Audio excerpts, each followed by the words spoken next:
So I got rear-ended coming out of church yesterday, and the cop didn't give the other car a ticket. I was incredulous towards the officer. I almost probably I was this close to getting arrested because I damn near called her incompetent. I'm like, what's your badge number? It's on the tickets. I'm like, how do you not write a ticket for someone who rear-ended someone else? That person needs a citation. So I'll have to pay for the deductible myself. Not happy. They do some damage?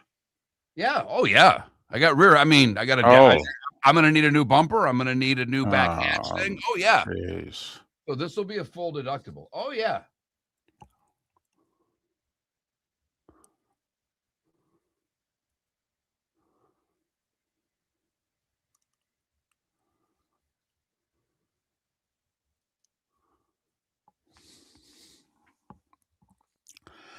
So I go down to the bottom, the person with the plus sign, and that's what I hit?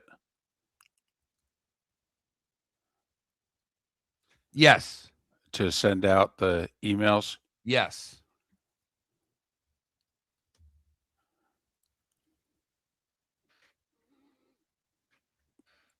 By the way, Blades game tonight canceled. Yes. I'm guessing the other team couldn't get here. Well, and I'm sure the Blades probably, if you're going to come, let's play 2. Let's play Monday, Tuesday, to at least make up one of the 2 games lost. I will say the Blades pulling the everybody's going to get their tickets rescheduled things. People were not happy, and I don't blame them. We can either reschedule or refund you. Is the only way you should handle that. Yeah, I actually would sue. I don't think you. Well, because if you're a season ticket holder, give me the money.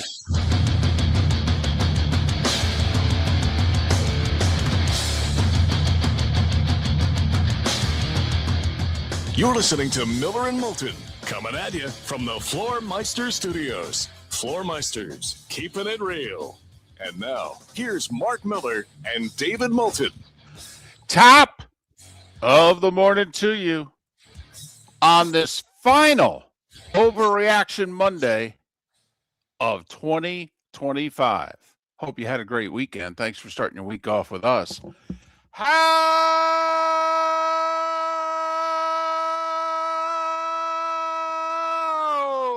the heck are you, Miller and Moulton? MillerandMoulton.com, Miller_Moulton on X. Top of the morning to you, Mark. How was your weekend? It was good until yesterday after church. Everything was going along swimmingly. Okay. And I got rear-ended after church. Ooh. Rear-ended. Yep. And the police officer did not cite the car who hit me for a ticket, which made me even more frustrated. Because why not? David, and I quote, the female officer, and I don't have her name in front of me. Let's just call her moron. She said, and I quote, well, it was an accident. And David, because there was a time, if you recall, a while back when I got a couple of tickets back to back, one of them racing back to this goes back a long time, but one of them goes back to racing back to the studio when our equipment would not work on site at the shootout, whatever it was, now the Grant Thornton Invitational, whatever it was called at that, Franklin Templeton, I believe, shootout. So we were racing back and I got popped, going a little excessive with my speed. Correct. And I got a ticket. And because it was the second ticket or third ticket I'd gotten in a short span, I had to take a traffic class. And I remember specifically from the traffic class that they said there are no accidents, there are crashes. So therefore, if it was an accident, it would have been avoided. It was a crash. The car ran into me, caused damage to my vehicle. And she says, I can make that decision. I said, what decision is there to make? They ran into the back of my car. And she did not like my attitude, apparently, and she did not give them a ticket. So I don't know what I'm going to do going forward because I think I'm stuck now paying the deductible. If I'm that, I got the other person's insurance, but why would they pay for my stuff? There's no ticket. So we'll see how this goes. But, you would think after church, the big fella up there would look down upon you and not let bad things happen. But that's not the case. I was rear-ended, damage to my vehicle, not happy. And my daughter heard some words yesterday she's never heard before. There we go. There we go. That's I will say, as a good Catholic, there was not one time I took the name of the Lord in vain. I used big boy words, hard consonant sounds. Oh. Okay. All right. Well, it's a good way to end 2025. Okay. Educating the daughter, taking it to a new level was going to happen at some point. So, okay. All right. So not happy. Not happy with the way the day went. The good news is that my Sunday ended late with a hell of a game. Yeah. You want to give me that Bears-Niners game for the NFC Championship? I'll sign up for that right now. Well, I think that was a hell of a football game. I think a few people who didn't play last night will be playing in a month, though. But yes, absolutely. Very entertaining. Very entertaining. One of the rare games in which the game was tied 5 different times. I mean, that's a game. That's a game. That's fun. Absolutely. So, hell of a game yesterday. I've got to say, there have been a lot of people in our audience, and the text line's open. I really want to hear from you today. 21,000 is the number, Pelican Roofing of Florida text line. If you've not texted the show, you need to text the keyword Miller. Would love to hear from Bucks fan today because you and I have been strong defenders of Todd Bowles. He's done things with this franchise that they've not done before. The consecutive wins in the division. Now, I know they aren't all his. Arians had the last one, and now Bowles the next 3. And I understand that despite the loss yesterday, everything is still right in front of the Tampa Bay Buccaneers. But how can you trust a team to win a game when they play the way they do right now? Well, how can you trust a team when they've lost 7 of 8? I mean, this is unprecedented. If the Bucs were to win the NFC South, they would be the first team in NFL history to win a division, and I think to make a playoff, after losing 7 of 8. There have been teams that have lost 6 of their final 9 and made the playoffs, but no one's ever gone 2-7 to end a season and make the playoffs.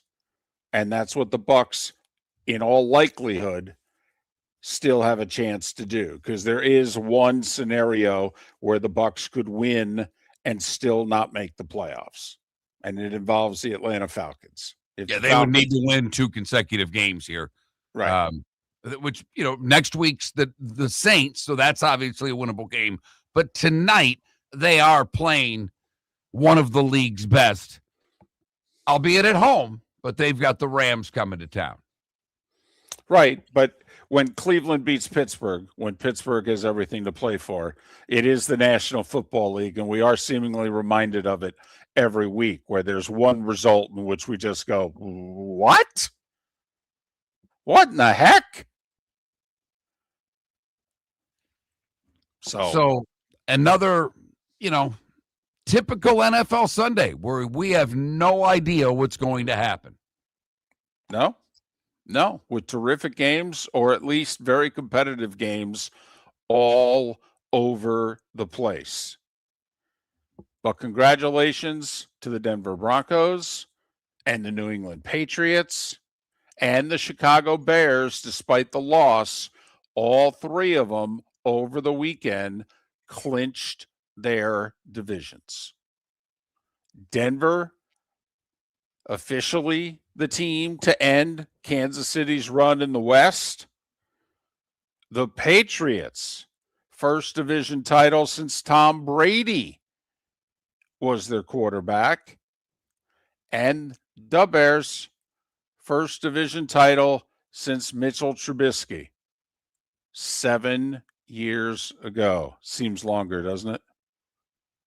Seems longer. It really does. It really does. And I will say, was listening to some stuff early this morning, and I think Mark Zinno, who comes on our show, has come on our show for 10 years, was making the point, and I know people don't care about the NFL MVP the way they care about baseball MVPs. And in fact, we don't even care about baseball MVPs the way we once did. But he was making his case for Drake May. And he said, and I quote, "But Matt Stafford's going to win it because the voters are stupid." Loved that comment. Oh. But I do think Stafford tonight, with a average performance for him, because his average performance is above average for everyone else, could solidify the MVP. But Drake May's numbers are silly. I mean, they're video game numbers. 70+% completion percentage. But they've also played the league's easiest schedule. Has turned out that way. A remarkable stat. As of now, it could change after the coming weekend because one of the teams that they've beaten recently had a losing record, is now back to 500 and could finish above 500. That team's the Ravens. But as of this moment in time, the Patriots have the same number of wins against teams with a winning record as do the New York Giants. 2. And that's pretty remarkable. It's not the Patriots' fault at all, but their schedule kind of fell apart around them. Happened to Washington last year. There is a common denominator here. First-year veteran head coach who's done it before and been successful. Young quarterback on the rise. Terrific off-season leading into the coming season. And then a schedule which falls apart on you. You face a bunch of backup quarterbacks and teams that are scuffling and underachieving while you got your act together. And you can go from worst to first. And you can go from top 5 pick to gaudy seeding and gaudy record. Which makes the NFL a lot more fun, I think. It really does. And when you look at the AFC in particular, David, because I think you and I both believe, first off, the NFC West has 3 quality teams. I will say we were wrong about a lot when we predicted the season. We were right when we said, I've got no idea who's going to win the NFC West. And with a week left, we still don't know. No, we at least know it's down to 2. Right. It was 3. Now it's down to 2. But all 3 of those teams, I don't think anybody would be surprised if any of those teams end up representing the NFC in the Super Bowl. There's Not that at all. kind of quality there.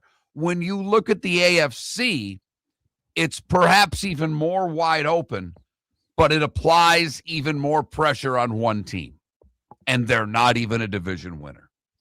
Because as you just pointed out, the scheduling quirks with New England. Denver's won all of these close games. Jacksonville playing way over their skis. Houston is on a roll right now. Somebody has to win the AFC North, and then there's Buffalo. To me, even though they're a wild card, David, all of the pressure is going to be on the Buffalo Bills because they've got the quarterback that people expect greatness out of.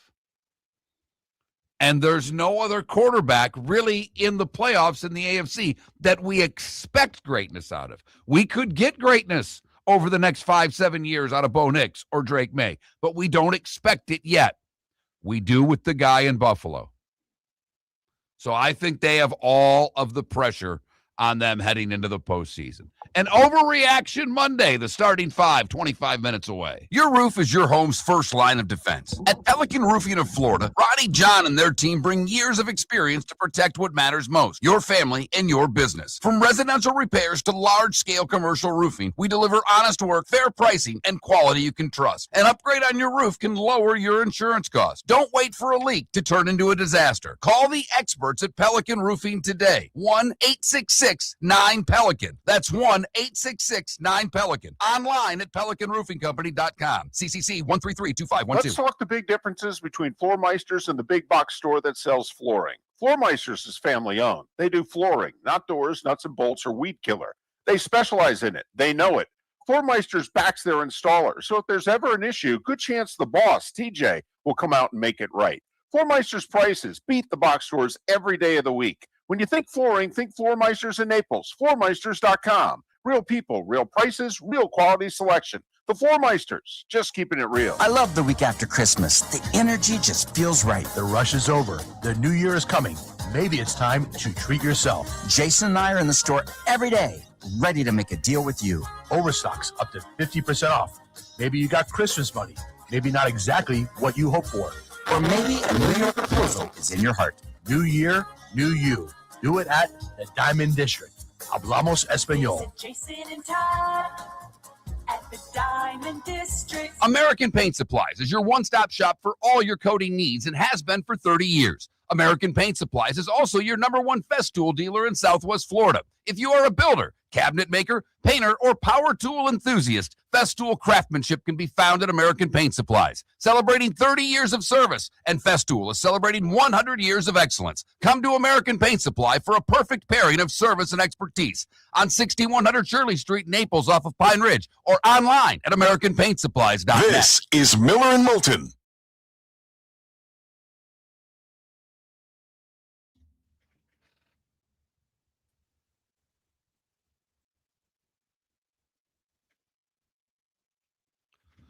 Left Twix, I love that you come in here every week, and I could get every pick right, but you're going to remind me of that I picked Tampa to go to the NFC Championship. You know, the funny thing is that they still have a shot at it.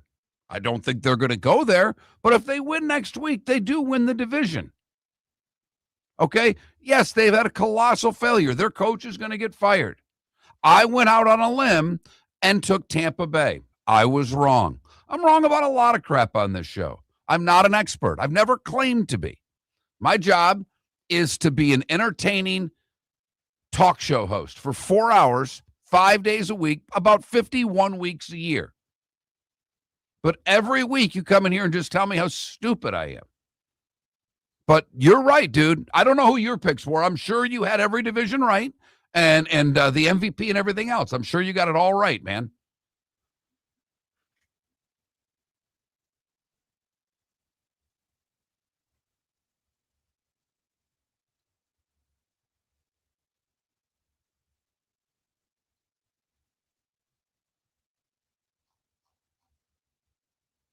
All right.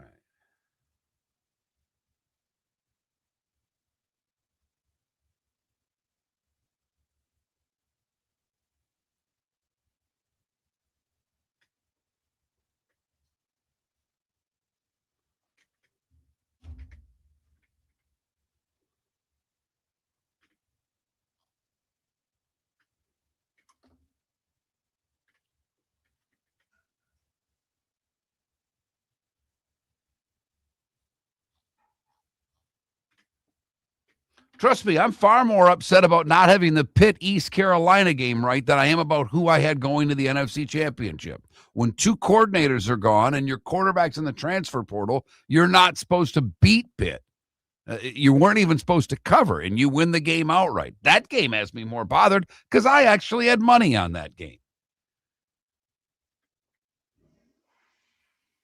Mess with me all you want, but I'm coming back. With what I've got going on right now, guys, trust me, my give an F meter is not there.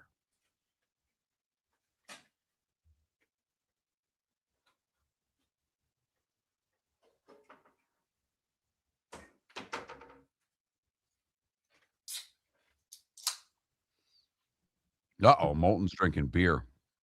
I'm kidding.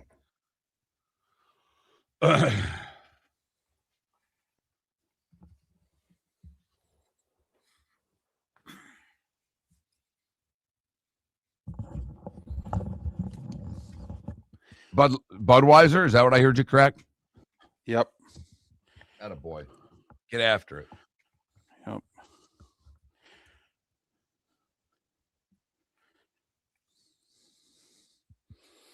So tomorrow, when we go to break, I should click off. Yep. You have to, and I didn't even do it there. I didn't even buy you. I mean, we're only doing it for Jacksonville. If you don't do it for one day, I'm not going to lose any sleep over it. But that's up to you guys. What he needs to do is close the lid on the camera. What you need to do is remove yourself. And then, or before or after you remove yourself, go to media assets, because he doesn't know how to do this. So I'm going to need you to do this, and you're going to kind of have to get used to it because you're going to have more to do coming up. So you go to media assets, the third one on the right. Yeah, I see it. Okay, Right. the second thing down, there's Twit. Yeah. And there's commercial break. Click it on commercial break. Right. And then that would come up. Right. Then when we come back after 2 minutes. Do that. Right. Right. Okay.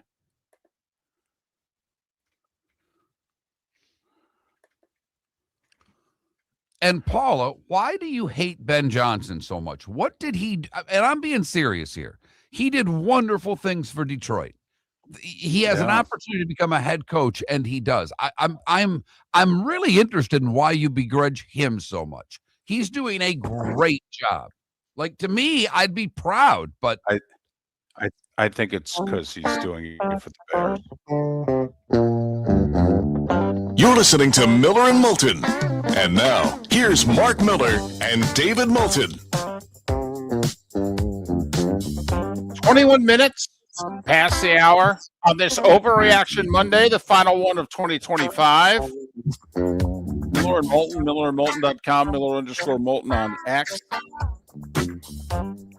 Mark, I had a very troubling few minutes around 3:30 in the afternoon Eastern yesterday, because you know how I am when a coach does something that's usually analytic driven that a coach never would have even thought of doing 10 years ago, never mind 20, 30, 40, 50, etc. Do tell, because I've got to be honest. I don't know what you're talking about right now, and I may have missed this happening. I don't know what game it is you're talking about. 10 minutes to go. Jacksonville at Indianapolis. And I realized it yesterday. I have gotten ever so slightly emotionally attached to this year's Jags team. I wanted them to win. Probably the first time in my life that I got slightly emotionally invested in a game, because I want them to win the South. If anything happens after that, great, congratulations. But at this point in time, I want them to hold on to the South. And Houston is forcing them to win out. And since yesterday's game and this coming Sunday division game, if they lose it, Houston would own the tiebreaker. So Jacksonville also has to win out. And they're in a fight with Indy. It's 17-all. They were down 10-0 early. I mean, this is a tough game. It's tied. 10 minutes to go. Was a 3rd and 2, 3rd and 3. They come up a yard short. And it's a full yard. It ain't a foot. It's a full yard. It's a 42-yard field goal. Did I mention the game's tied? Did I mention there's 10 minutes to go? You got to kick the field goal. you got to take the lead. By the way, up until that point, Mark, in the second half, the Colts had 42 yards of offense. I mean, your defense has started to take it to Rivers and company. Your run defense has kept the tailback in check, and you're getting after the grandpa. Take the lead. By the way, just to interject, you're playing where? On the road. Yeah, I know, but more importantly, in what type of building? A dome. And your kicker is regarded as Strongest leg in the league. maybe one of the best 5 in the league, and certainly, as you just said, the strongest leg in the league. Right. I'm sorry. Go on. Right. Because there was something later I had a problem with this game that I want you to finish first. So they, of course, don't kick the field goal.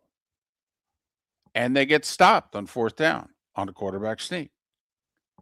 And you know my rule. You immediately start rooting against that team. Correct. For the when rest of they the game. use analytics, Yes. and it backfires. Totally. In any sport. Right. Any It doesn't sport. matter At that the team. moment Right. in time, that team needs to lose because the coach literally needs to be taught a lesson. And the coach needs to catch the grief that comes with that decision. Because it's the only chance in the world that they won't make that ridiculous decision again.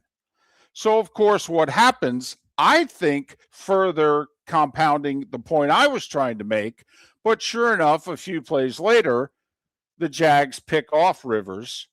And, Mark, you're never going to believe this. They get in a similar situation, okay, where they can't convert a 3rd down, and it's 4th and a yard, and it's even less of a yard than it was before. It's about 2 feet. And you know what he does? He kicks the field goal. Yeah. Mm-hmm.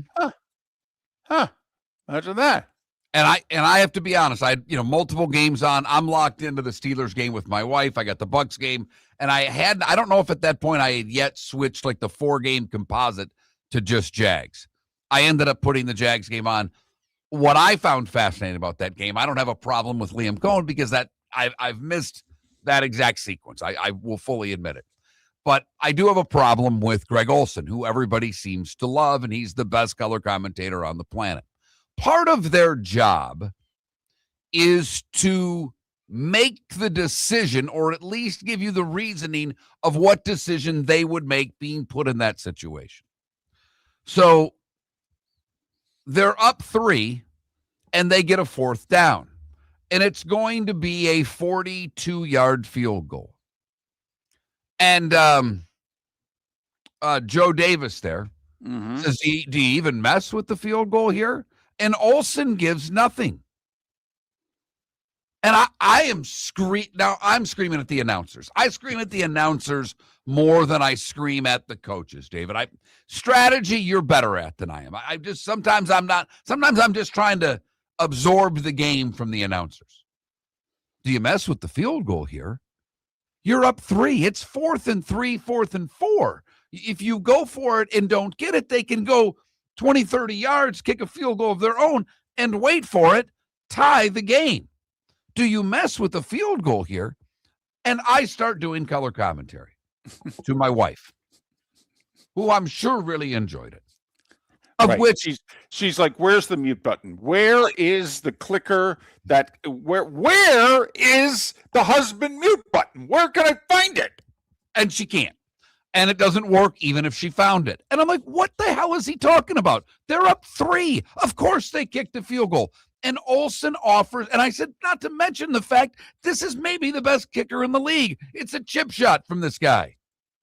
And I think it might have been 50 yards. So they kick the field goal and make it. And then Olsen interjects with, well, he is one of the best kickers in the league. That's what you say before that. That's your job. You're getting paid millions of dollars to give us that information and tell us what's supposed to happen. That's what your job is. Literally, you're an analyst. You're not the play-by-play guy. And of course, he kicks it it would have been good from 65. And fortunately, Jacksonville went on to win the game because they stopped Rivers. And that defense was great in the second half because Trevor had a great first half, and then it wasn't so good. And he'd been playing really well for a while. Not saying it was bad. He just went through a long stretch where he wasn't as accurate as he had been the past couple weeks and through the first half of that game. Well, no running game, and they got after him. And he was having to move off his spot a lot. And but it's a game that Jacksonville doesn't win in past years, quite frankly. Tough game on the road, they would have wilted. Instead, all three units come through in the fourth quarter. Jacksonville kicks 3 field goals from late third quarter on, and the Jags win their 7th in a row. One of the best seasons in the history of the franchise. A win away. I mean, imagine if we had said this during the offseason. Imagine if we had said this heading into Labor Day weekend. Guys, I've seen the future. The Jags are going to go 13-4. Come on. What would you have said about us? I mean, by seriously. the way, not only are they going to go 13-4, but they're going to go 13-4 to win the division by a game over a team that will have the longest winning streak, active winning streak in the league when Houston wins next week. And when they go 13-4, they'll likely be the 3 seed. And no, the first 2 teams are not named Kansas City, Buffalo, or Baltimore. Miller and Moulton. Some unknowns heading into the postseason.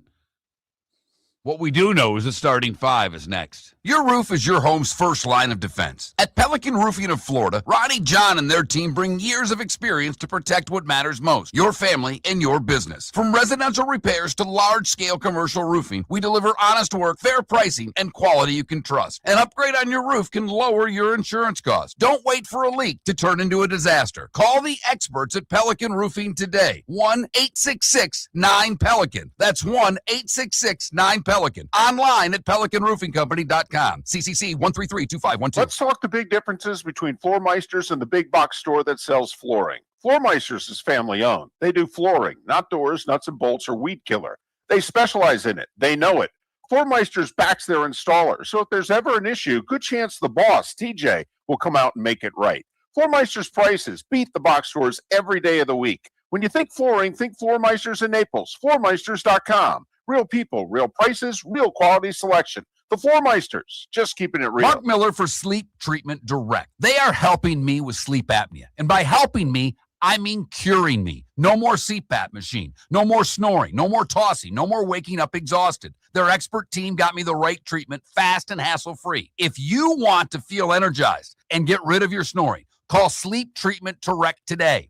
444-1741. That's 239-444-1741. Sleep Treatment Direct. Sleep safe and American Paint Supplies is your one-stop shop for all your coating needs and has been for 30 years. American Paint Supplies is also your #1 Festool dealer in Southwest Florida. If you are a builder, cabinet maker, painter, or power tool enthusiast, Festool craftsmanship can be found at American Paint Supplies. Celebrating 30 years of service, and Festool is celebrating 100 years of excellence. Come to American Paint Supply for a perfect pairing of service and expertise on 6100 Shirley Street, Naples, off of Pine Ridge, or online at AmericanPaintSupplies.net. This is Miller and Moulton.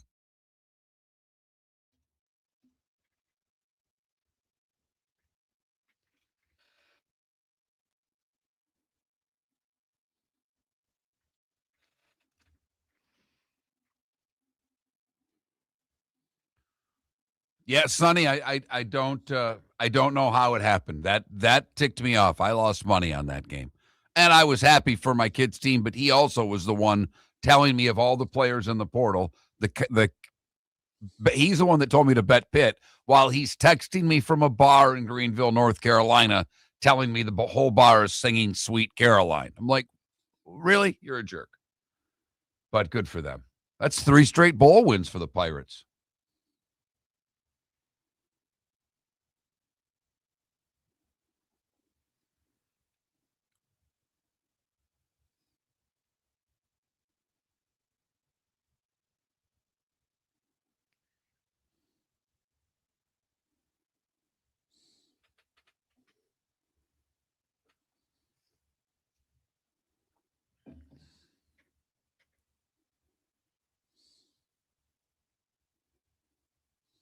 Wide open, Sonny.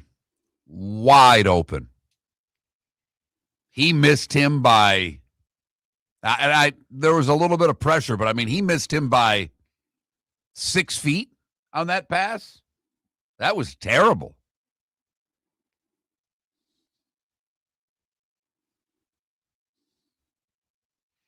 And there's a chance, Sonny, that David's going to come in and answer the same question the same way, because right now he's locked down on whatever's on his phone. He didn't hear a word we said. Yeah, I heard noise in the background. I think Mark said something about Sonny, but no, the Josh Allen 2-point conversion pass that he missed by 8 feet, and the guy was wide open. I have to admit I would have kicked the extra point, and I know they had one blocked earlier, but the reason I would have kicked the extra point was because the Eagles had 5 second-half possessions and had gained 19 yards and 1 first down. And so, but you're right. Guy was open. He should have made the play. They should have won. But the decision I am happy with the hire, Left Twix, but I asked Bud Elliott flat out his thoughts on the hire, and he's not nearly as pleased as I am. He cited his last year at Northwestern, his last 7 games. He was 1-6 in the Big Ten, and he said he better hire the right coordinators. I do think they have the right person. We'll see. They lost their best player already in the portal. They lost their quarterback. I'm not too worried about that, but they did lose Marsh, who's going to be somewhere in the SEC next year playing wide receiver. Like LSU somewhere, Georgia somewhere, because the kid can play.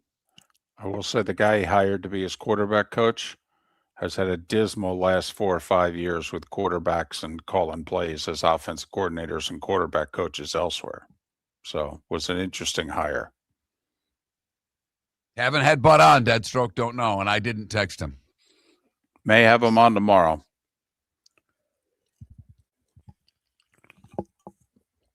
Just a reminder, David. You gotta be quiet when the music comes on, because I'm rerunning this on Wednesday. Okay.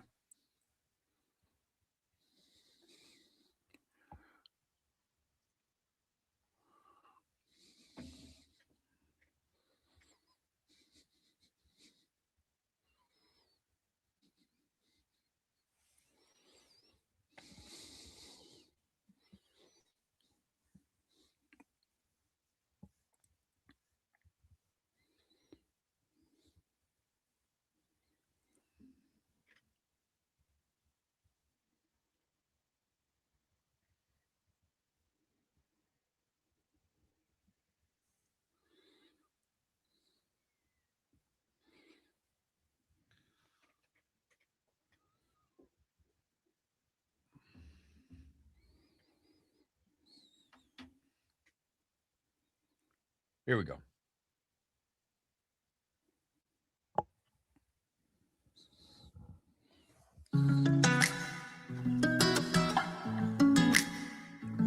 Welcome back to Miller and Moulton. Text the guys what's in your mind at 21,000. That's 21000. And now, here's David Moulton. Miller and Moulton, 22 minutes before the hour.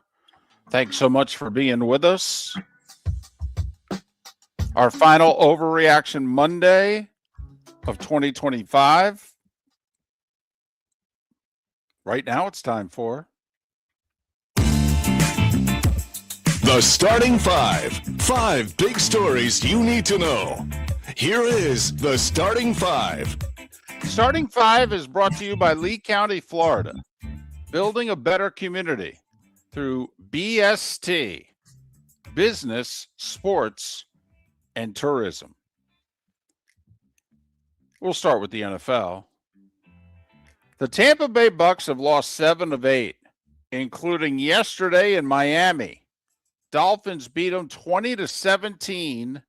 Both teams are now 7-9 on the season. There's a big difference, however. The one team is embedded in third place in the AFC East, and they're going nowhere. The other team is going to play, in all likelihood, for the NFC South title this coming Saturday afternoon.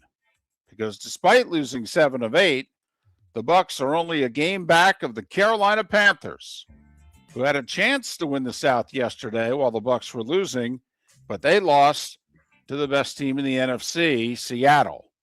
Seahawks won 27-10. Seattle, a win away from the top seed in the NFC.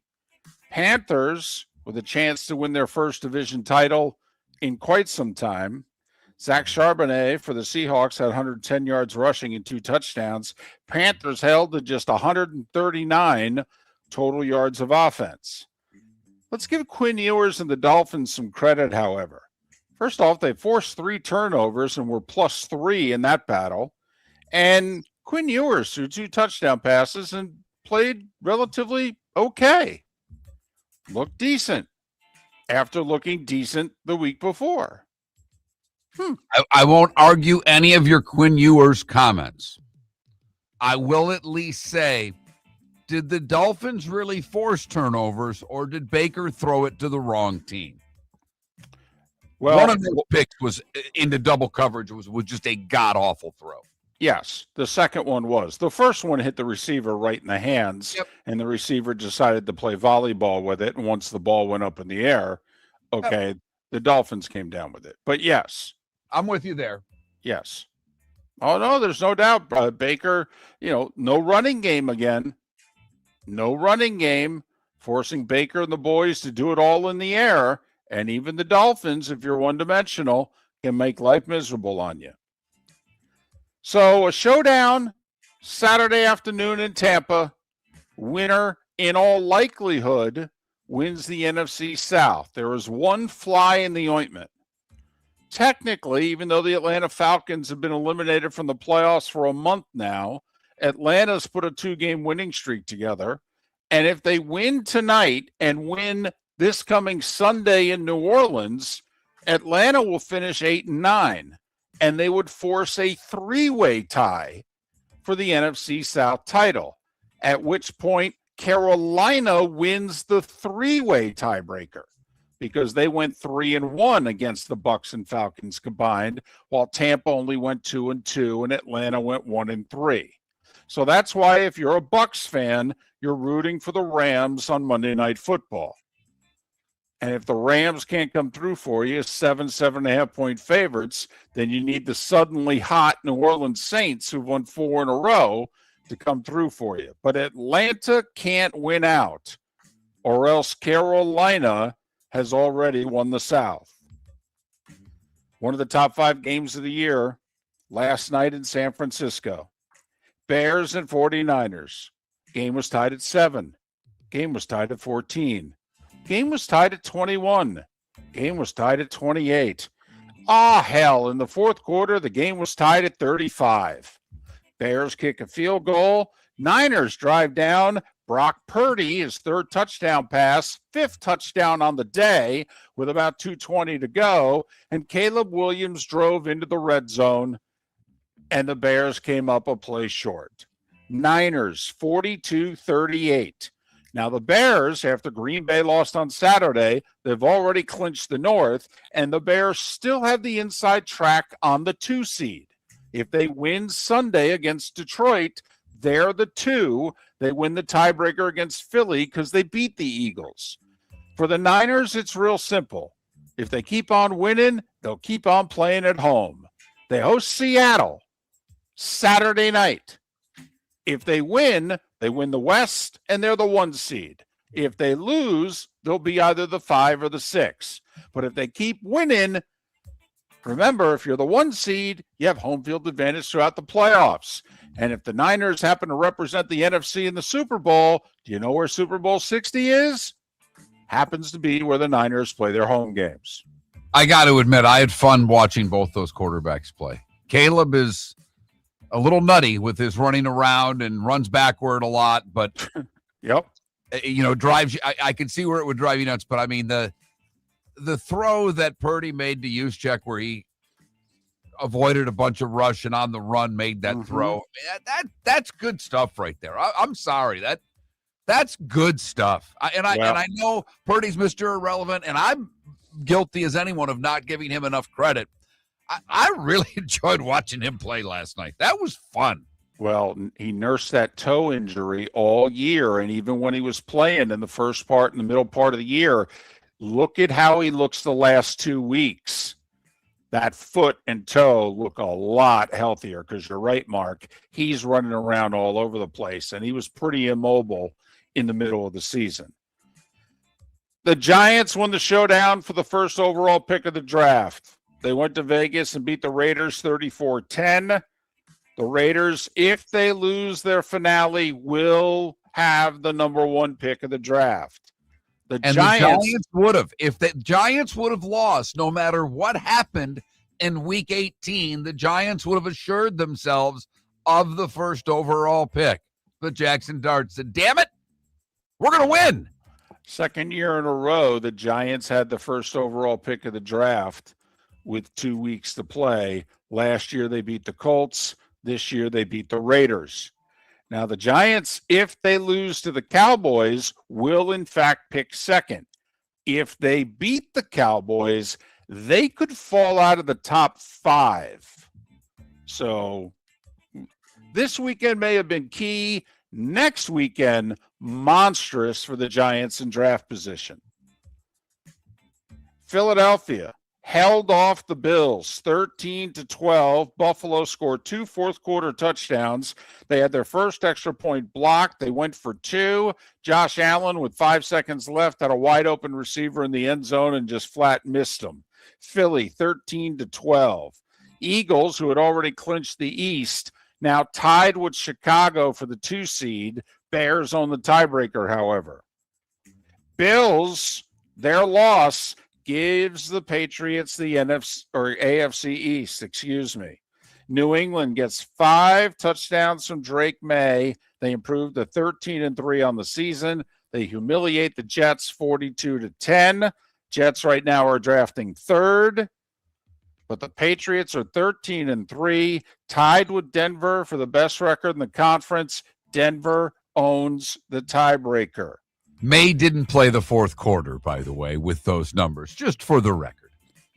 Heck, at 35-3 at the half, I think there was a question as to would he even come out of the locker room with his helmet.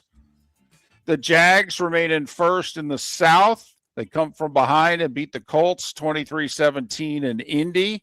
Colts have lost 6 in a row. They were eliminated when Houston beat the Chargers on Saturday. Jags have won 7 straight. And if they win this coming Sunday at home against the Titans, they will be AFC South champions and at worst the 3 seed. If they happen to finish tied with Denver or New England, they own the tiebreakers over both. Jags defense held the Colts to a little over 200 yards offense, forced 2 turnovers, and sacked Rivers twice. Upset of the day in Cleveland. Browns jump out to a 10-0 lead. Hold off the Steelers 13-6. If the Steelers had won, they would have clinched the North. Now, Sunday night, they need to beat the Ravens at home to win the North. If they lose, Baltimore will win the AFC North. You know, they had a 3rd and 3, 3rd and 4, and went backwards to 4th and 6 around midfield with 5.5 minutes left. They didn't go for it on 4th down. They had all their timeouts left, and Cleveland was going nowhere. Cleveland had to punt 2 more times because they gave the ball back to Pittsburgh each time. Pittsburgh never had the ball in a better spot than they did on that 4th and 6. The punts went back to about the 20. Pittsburgh never went anywhere with the ball, but no DK Metcalf. They had no number 1 receiver to throw to.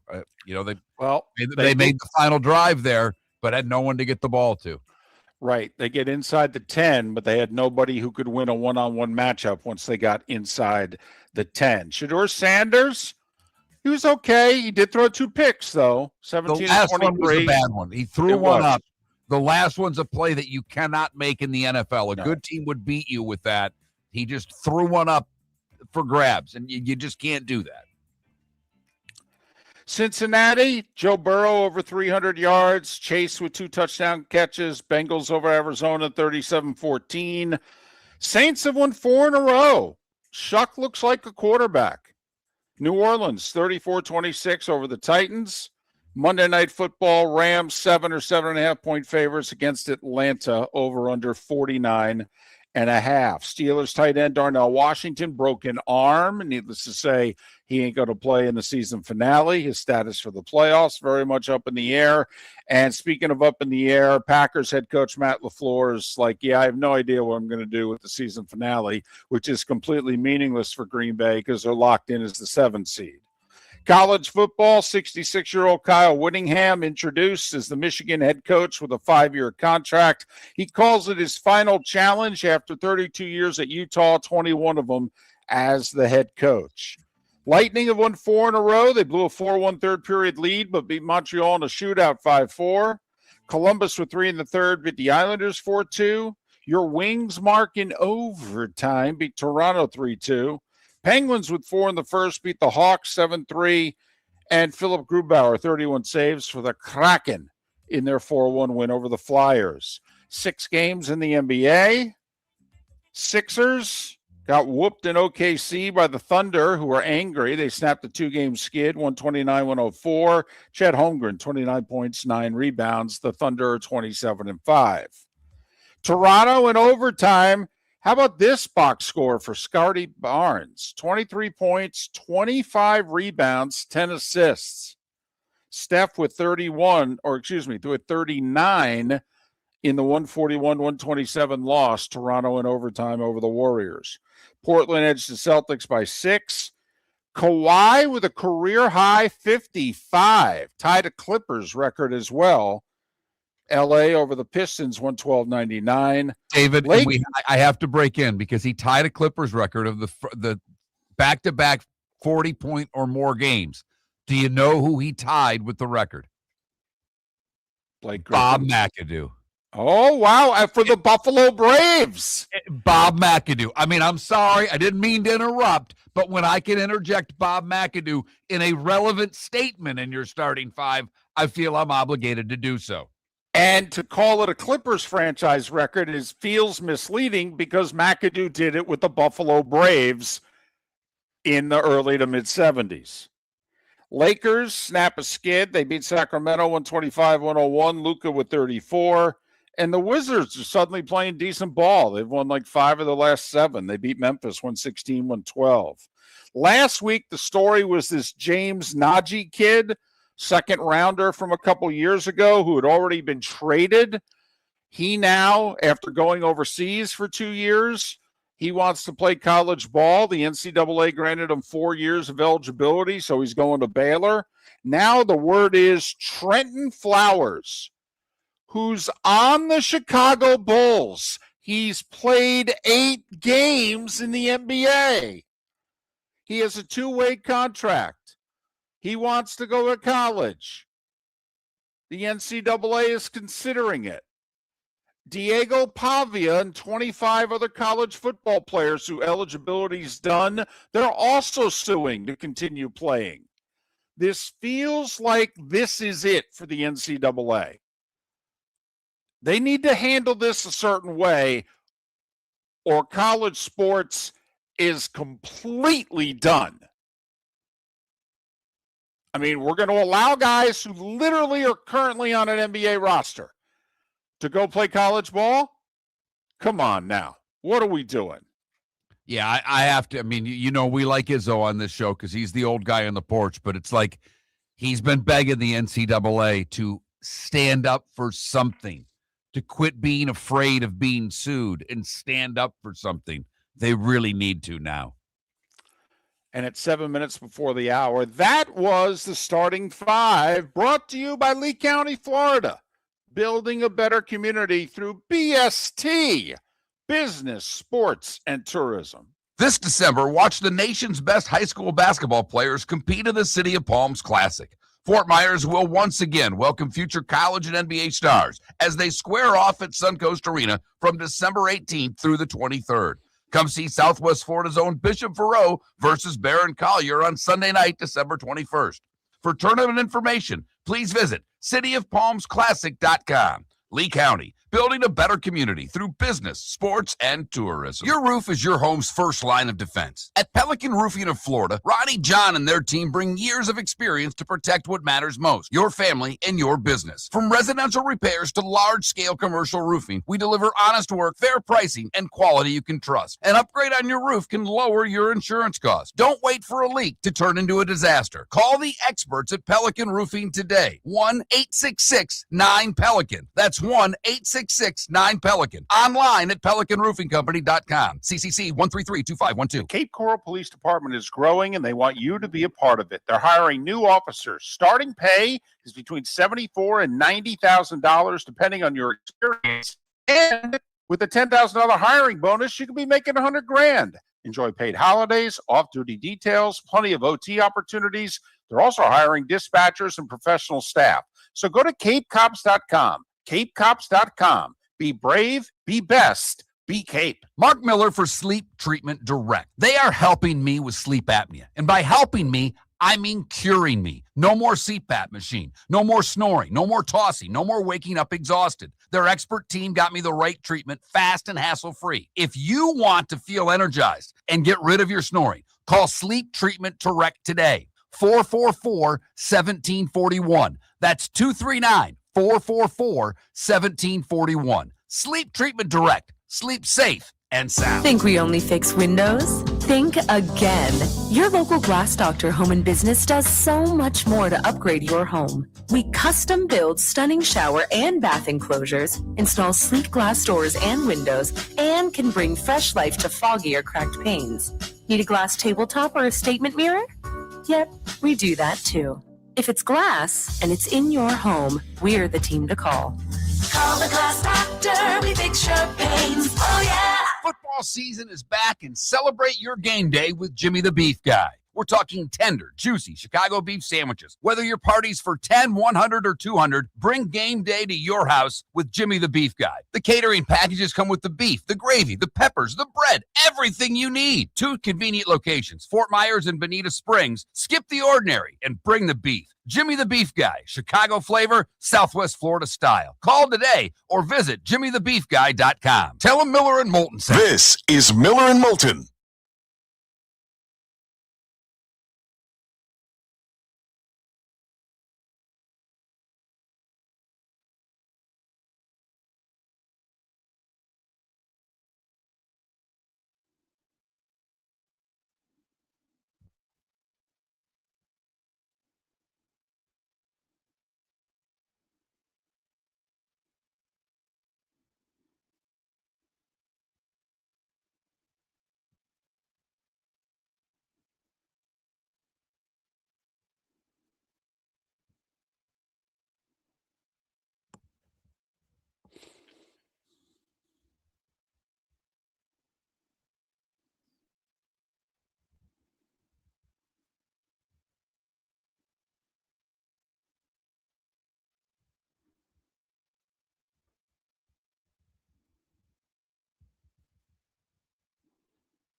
Somebody asked me much earlier. I did not drive to Atlanta. No, I flew. Such a quick flight.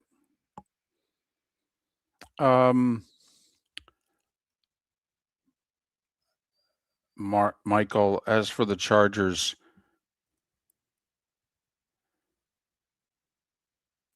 they have so many injuries at certain positions.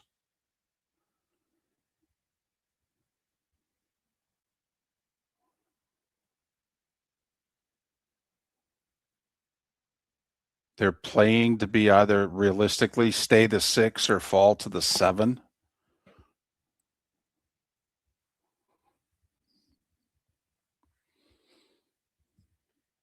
Harbaugh doesn't seem like a rest the starters kind of guy to me. I think the key is if Herbert plays. That's the indicator. If Herbert's going to play, I don't think he rests people.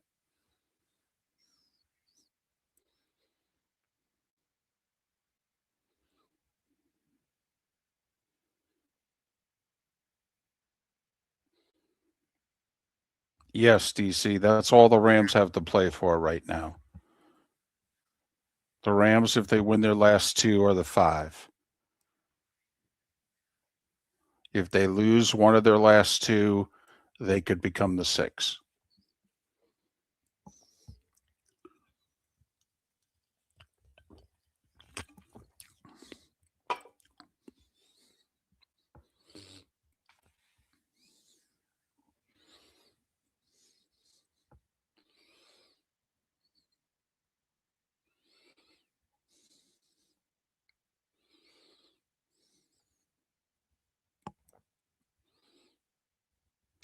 No, Marty Schottenheimer got fired after going 14-2. Jimmy got fired after winning the Super Bowl.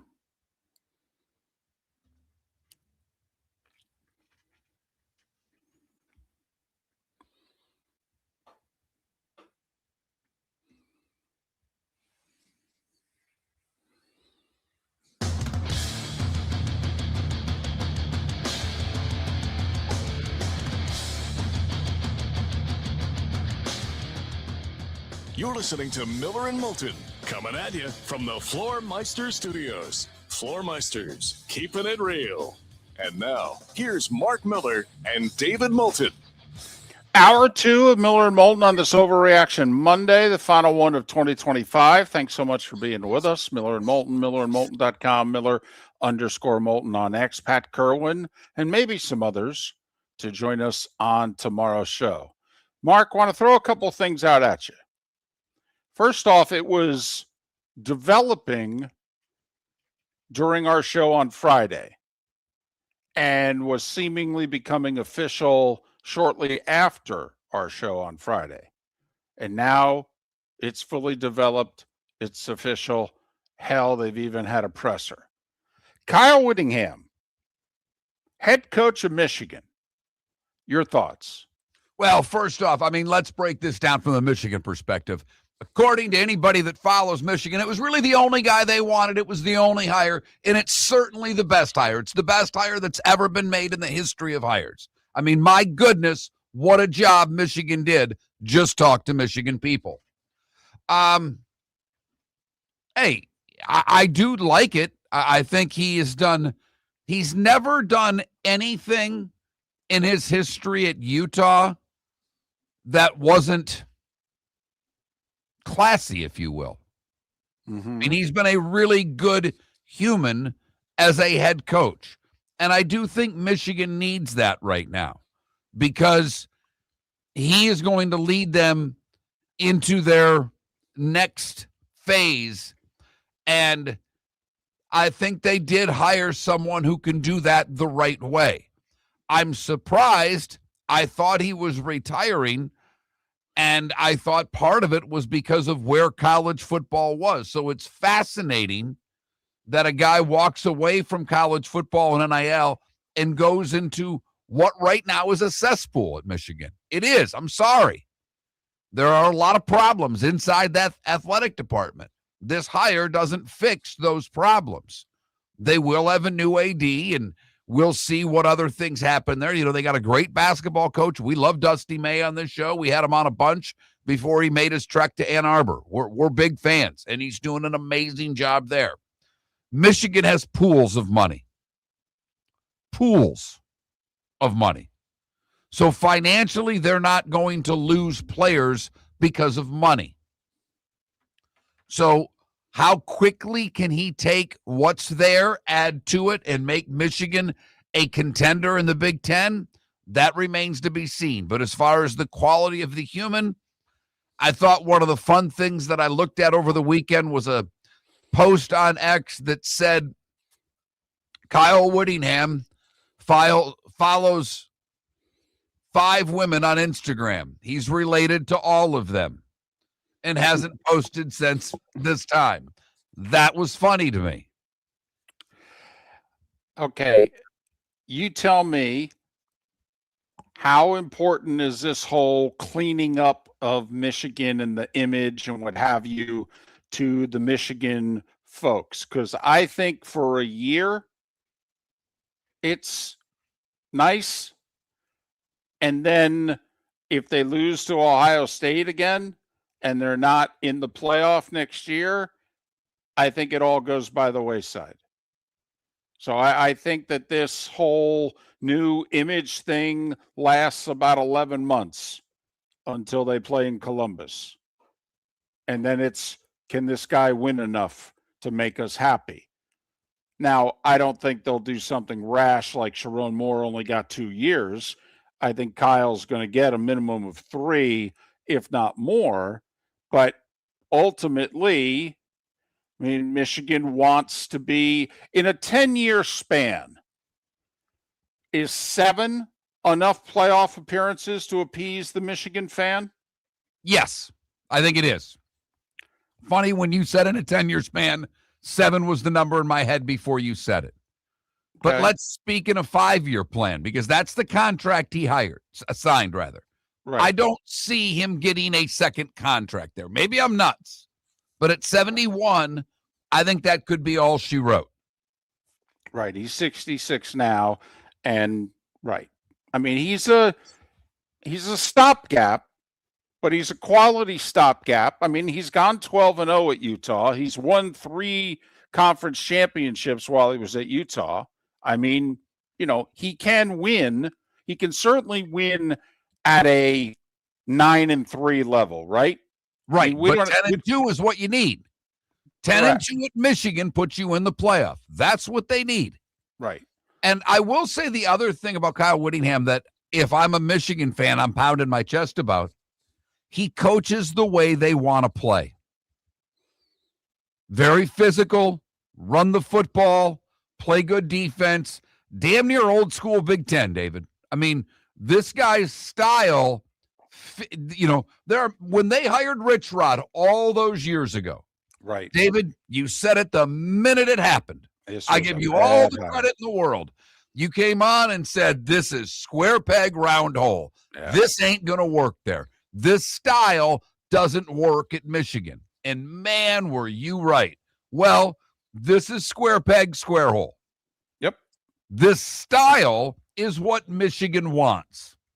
Yep. So stylistically, it fits. Credibility, it fits. But to your point, David, yeah, they've, you know, in these 5 years, they need to make the playoff 3 times. I'll give them a pass next year because we don't know what's going to happen, what guys leave, what guys stay. You know, leaving shouldn't be a problem there. I'll go back to the money. Michigan has a lot of it. I mean, a lot of it. So attracting people to Michigan, and Michigan's not like, and this isn't a knock. Anybody that's listening to this show knows I'm not a Michigan fan. However, I have the utmost respect for the university. But getting into Michigan is not like getting into Stanford or Notre Dame. You can transfer into Michigan. There are programs academically they can hide you in, if you will. They've got an avenue for athletes there. They always have. So it's not Notre Dame in that regard, where Notre Dame has a difficult time getting transfers in unless they're grad transfers. Michigan doesn't have that same problem. They should be able to replenish quickly. So the playoffs shouldn't be an impossibility next year for them. Truthfully, you know, USC's on the come, but that, you know, that recruiting class that they got this year isn't going to make or break them next year. We'll see. I think they're getting to the point where they've got to make a playoff.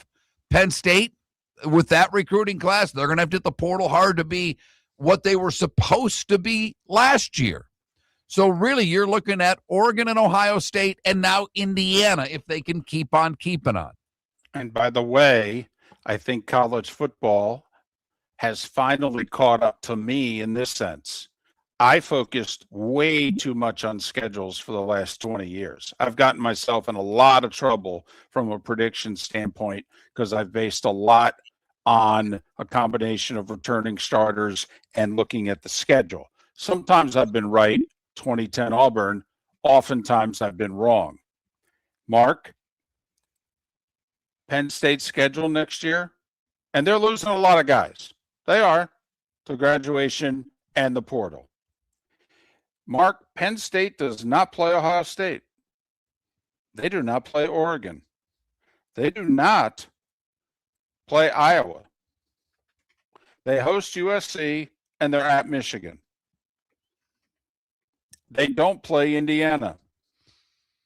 So to review, Penn State does not play Ohio State, Indiana, Oregon, or Iowa next year in the Big Ten.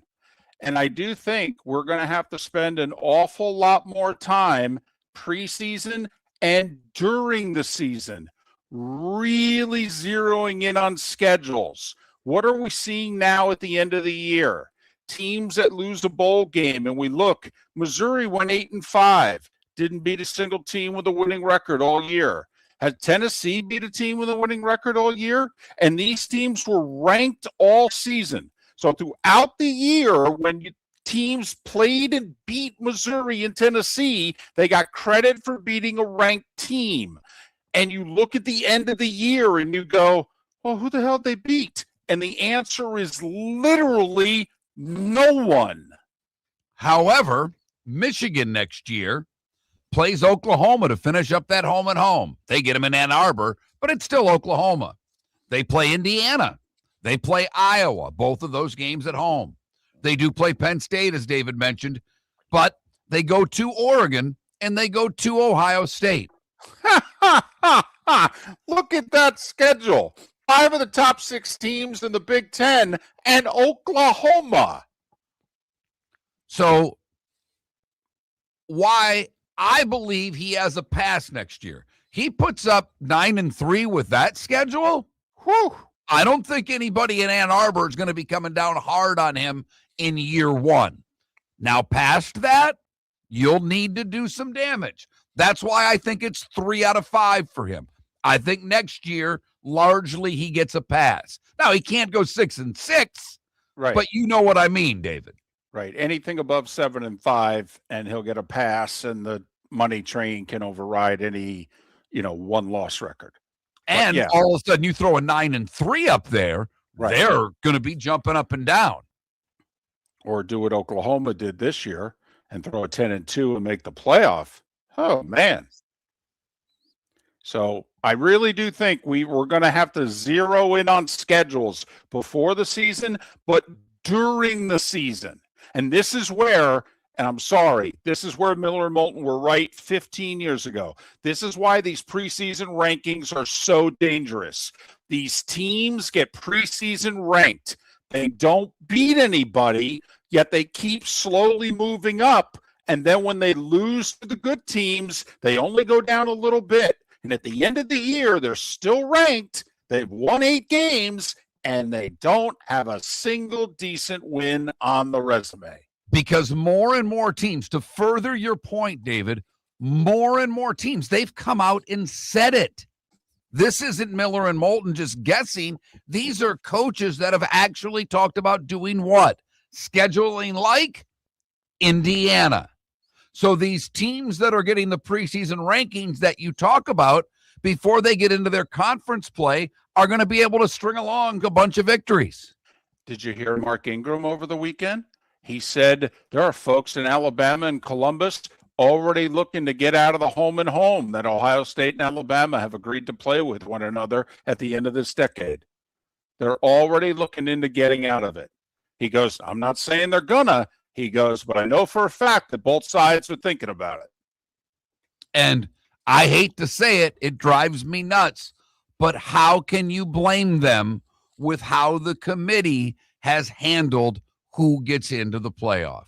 Miller and Moulton on an Overreaction Monday. American Paint Supplies, celebrating 30 years in Naples, is proud to be the exclusive Farrow & Ball dealer in Southwest Florida. The best thing to come from the UK since the Beatles, Farrow & Ball has the colors and paints at American Paint Supplies. See why all the designers and painters choose Farrow & Ball. For 30 years, American Paint Supplies provides the perfect pairing of service and expertise on 6100 Shirley Street in Naples off of Pine Ridge or online at AmericanPaintSupplies.net. American Paint Supplies is your one-stop shop for all your coating needs. Let's talk the big differences between Floor Meisters and the big box store that sells flooring. Floor Meisters is family owned. They do flooring, not doors, nuts and bolts, or weed killer. They specialize in it. They know it. Floor Meisters backs their installer, so if there's ever an issue, good chance the boss, TJ, will come out and make it right. Floor Meisters prices beat the box stores every day of the week. When you think flooring, think Floor Meisters in Naples. FloorMeisters.com. Real people, real prices, real quality selection. The Floor Meisters, just keeping it real. When Glass Doctor replaces your windshield, we don't just send you on your way, we send you off protected. Your local Glass Doctor includes the industry's only 12-month windshield protection plan at no extra cost. That means unlimited chip repairs and even a one-time replacement if needed. High-quality service backed by real peace of mind, right here in your neighborhood. Glass Doctor, Glass Doctor.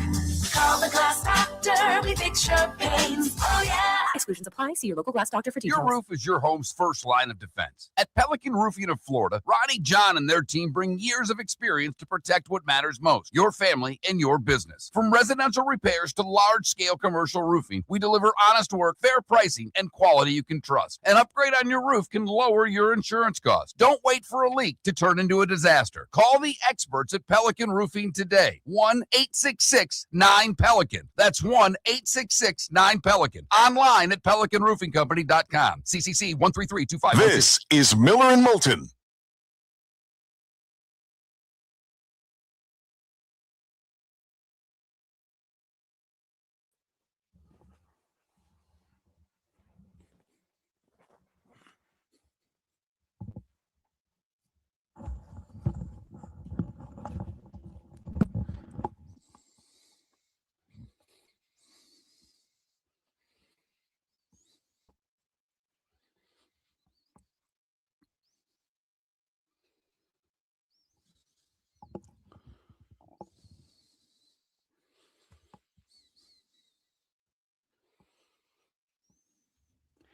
Is the best way for me to do that to just close it like that? No.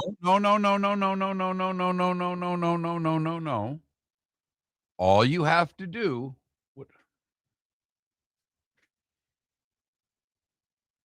He just shut his damn computer off. Unbelievable.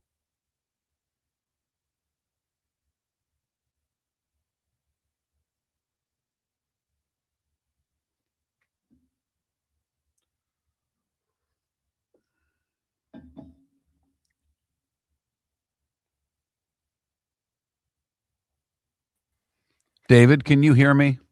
I can now. Okay, I don't know what you did, but there's no camera there.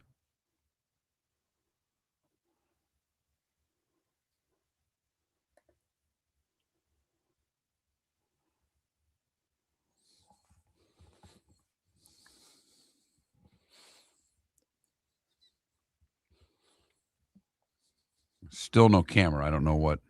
Yeah, there's yes, sir. I'm right there on the screen. I'm staring No. right at you. No, now you are. All you have to do is go down to the bottom where you are not in the Miller and Moulton picture, down at the bottom where you see you see that Mark Miller, the David Moulton presenter invite.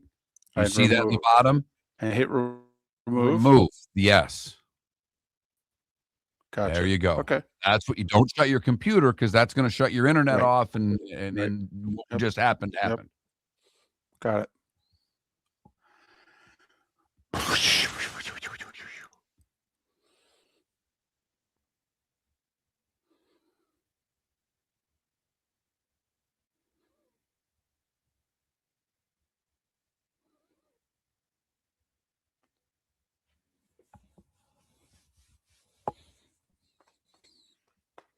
It's funny, DC.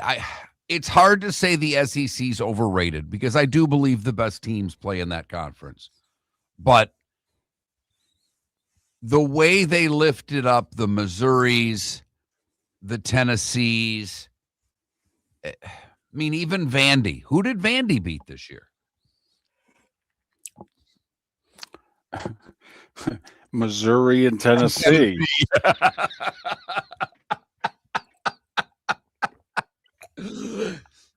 Seriously. By the way, just quickly, because there are 3 websites I go to for today was the day when.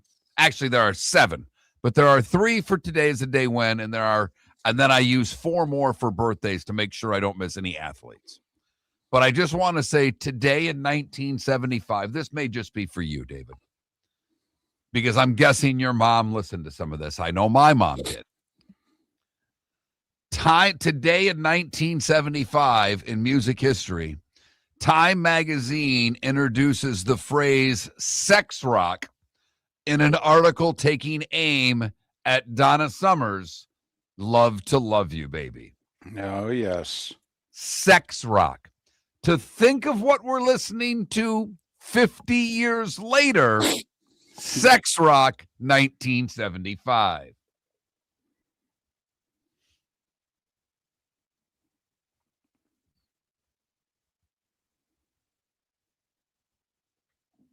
I did not watch a second of Penn State Clemson. I actually saw a decent amount of it. I wasn't intending to. Oh, I may have 1975. I 1975. If I said 1775, I apologize. Man, you guys are tough. I mean, even in a break, you guys are tough. Holy crap. That's funny. I thought you said 1975. All right, here we go.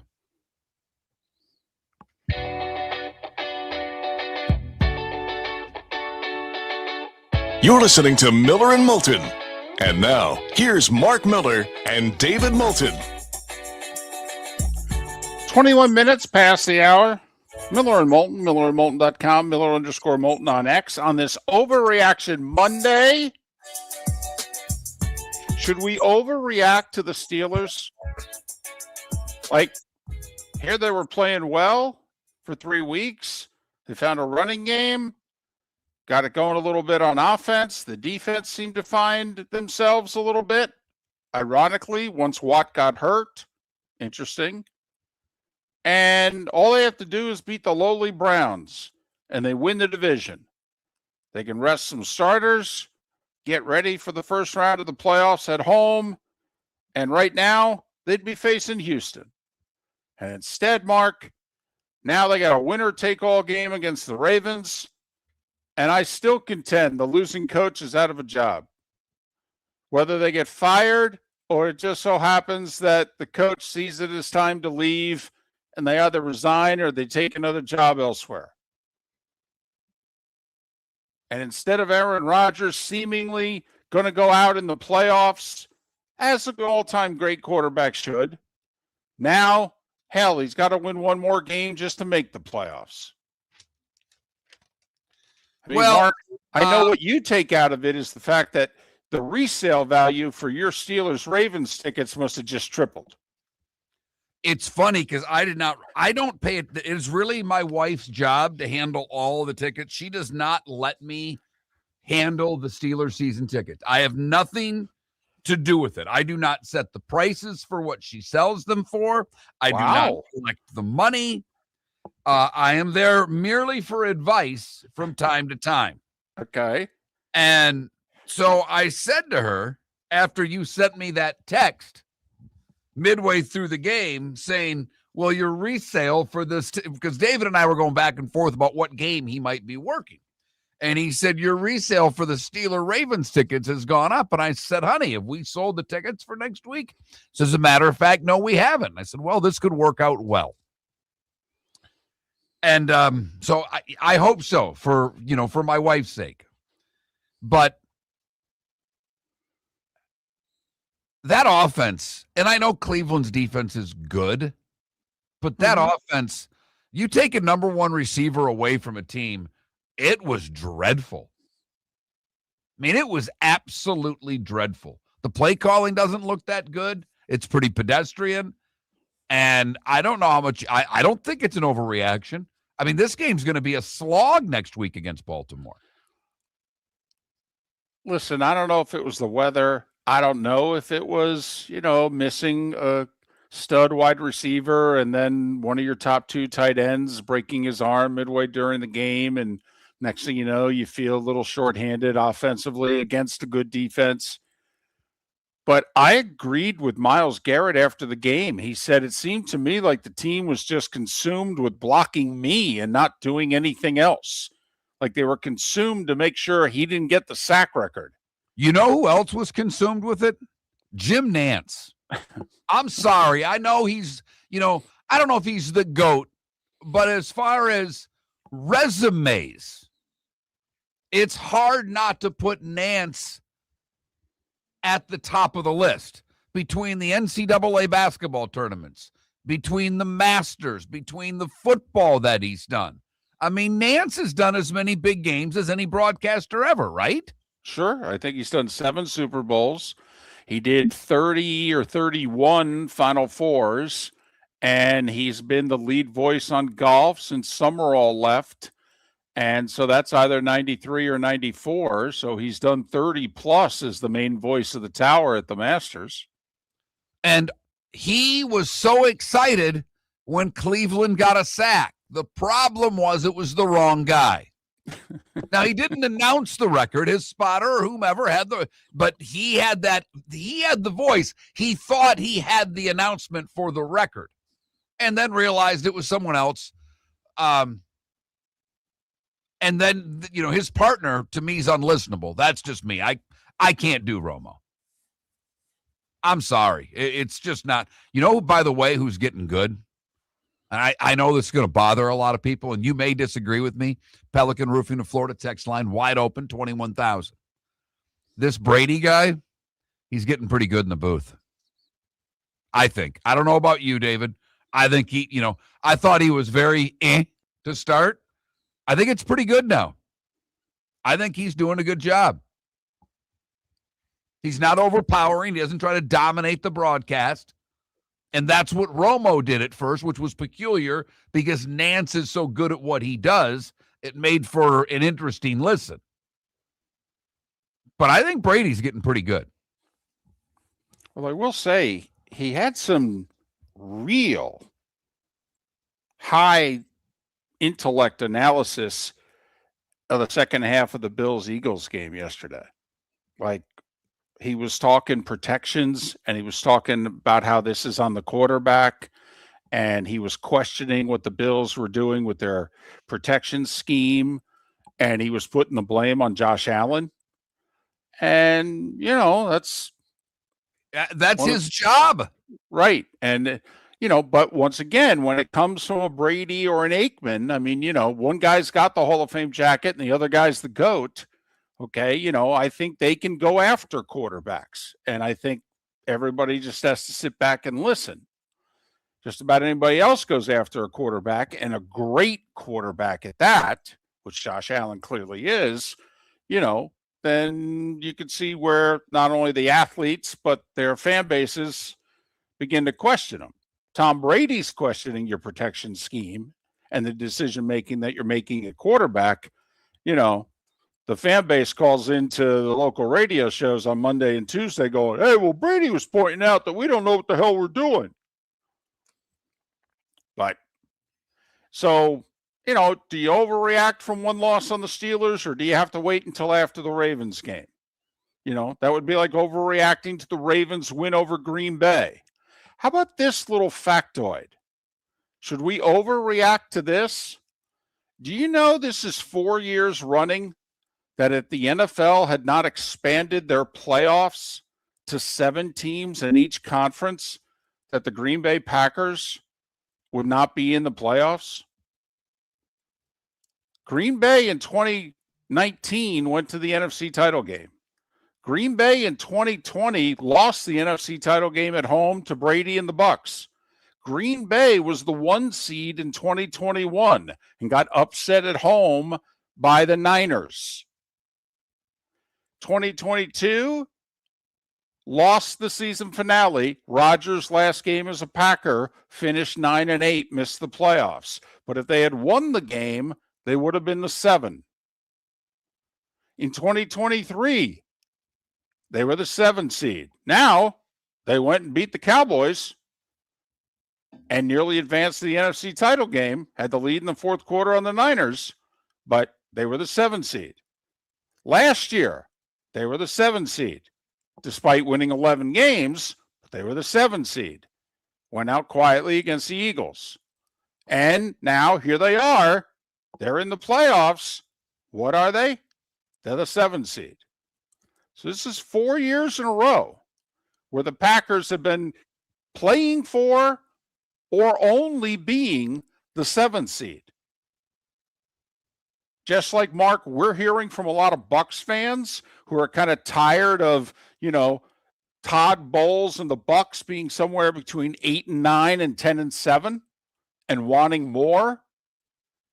Well, I wonder if Packer fans kind of like going, really?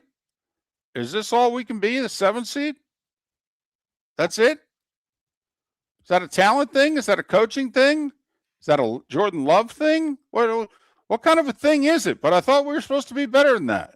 By the way, which one of those things? I think, believe it's a Jordan Love thing. I think it's a little more of a talent thing. They've been banged up, but I don't think they're good enough at receiver. I don't know if their defense is good, but not great. I don't know when it comes to the Packers what they need. You can obviously put the Steelers in that boat as well. Yeah.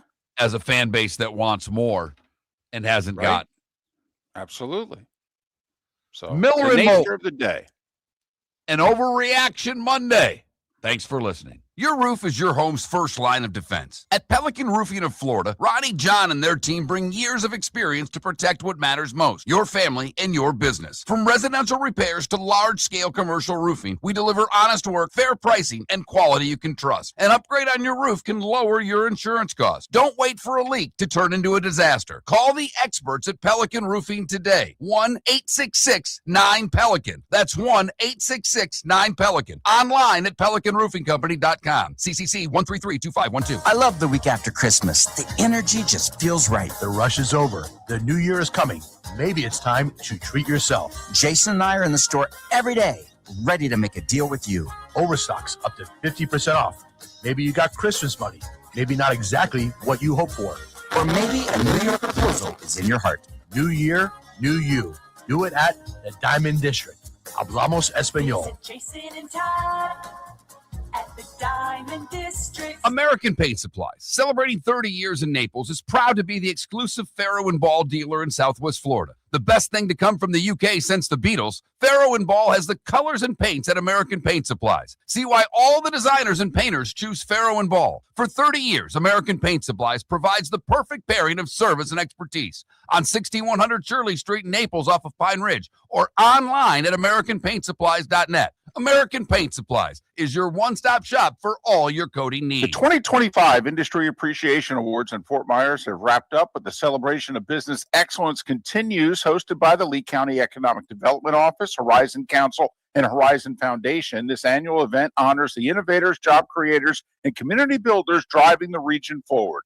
Visit industryappreciationawards.com to see this year's winners and learn how local businesses are shaping a stronger, more resilient economy for Lee County, building a better community through business, sports, and tourism. This is Miller and Moulton.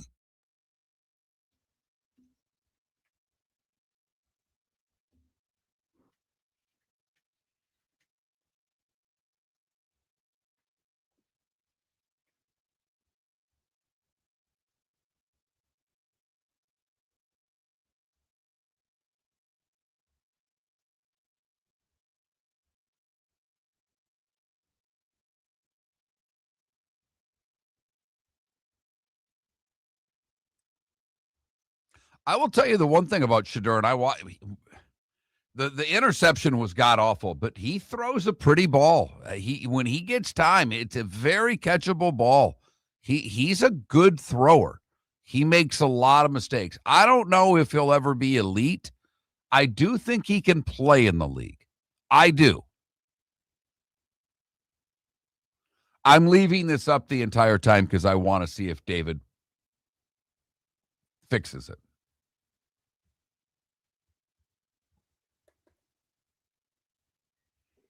Interesting, Alan. Interesting. What would you pay him? We talked about this last week, and I don't remember. You may have been listening, Alan, but not participating, and appreciate you jumping in the chat. What would you pay him? I think you've got to get him 2 years to sign him.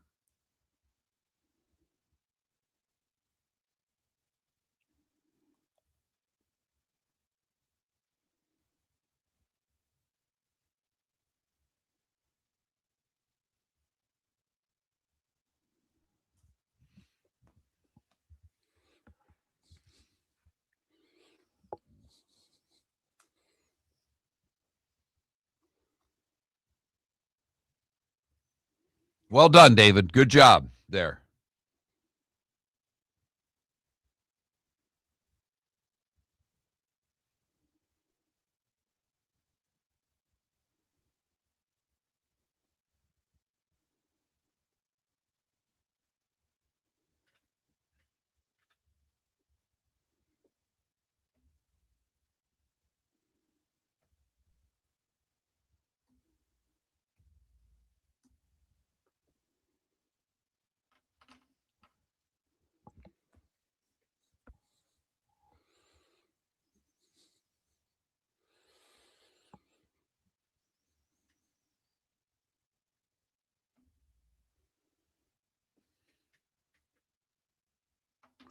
Well, RCB, Dungy got him to 1 NFC Championship game. Got him to 1. They won their divisional game 14-13 before losing to the Rams. Well, we think it's, and Pat Kerwin made a good point. If Fields got 2 for 40, Alan, then you're going to have to pay Malik somewhere close to that. 35, 38 for 2 years. Because Fields had started more, obviously started games and showed, something. I don't know what. Well, the other thing is, of the 40, 30 was guaranteed. So it was 20 each year, but half of the second year was guaranteed. So that was Fields' deal. I guess, Alan, I'm asking, are you willing to pay him 2 for 40?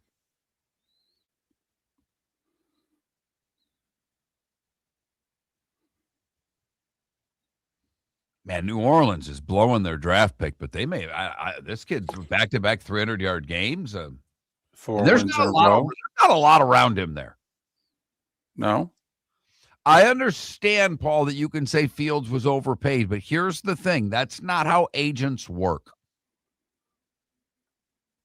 And the problem, Paul, is if one team pays them, then you don't get them.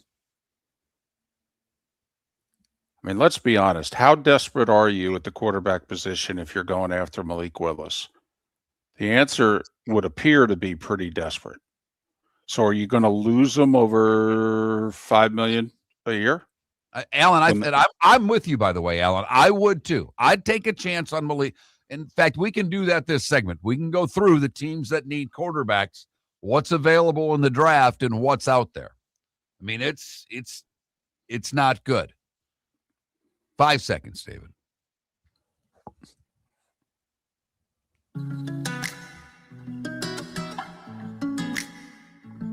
Welcome back to Miller and Moulton.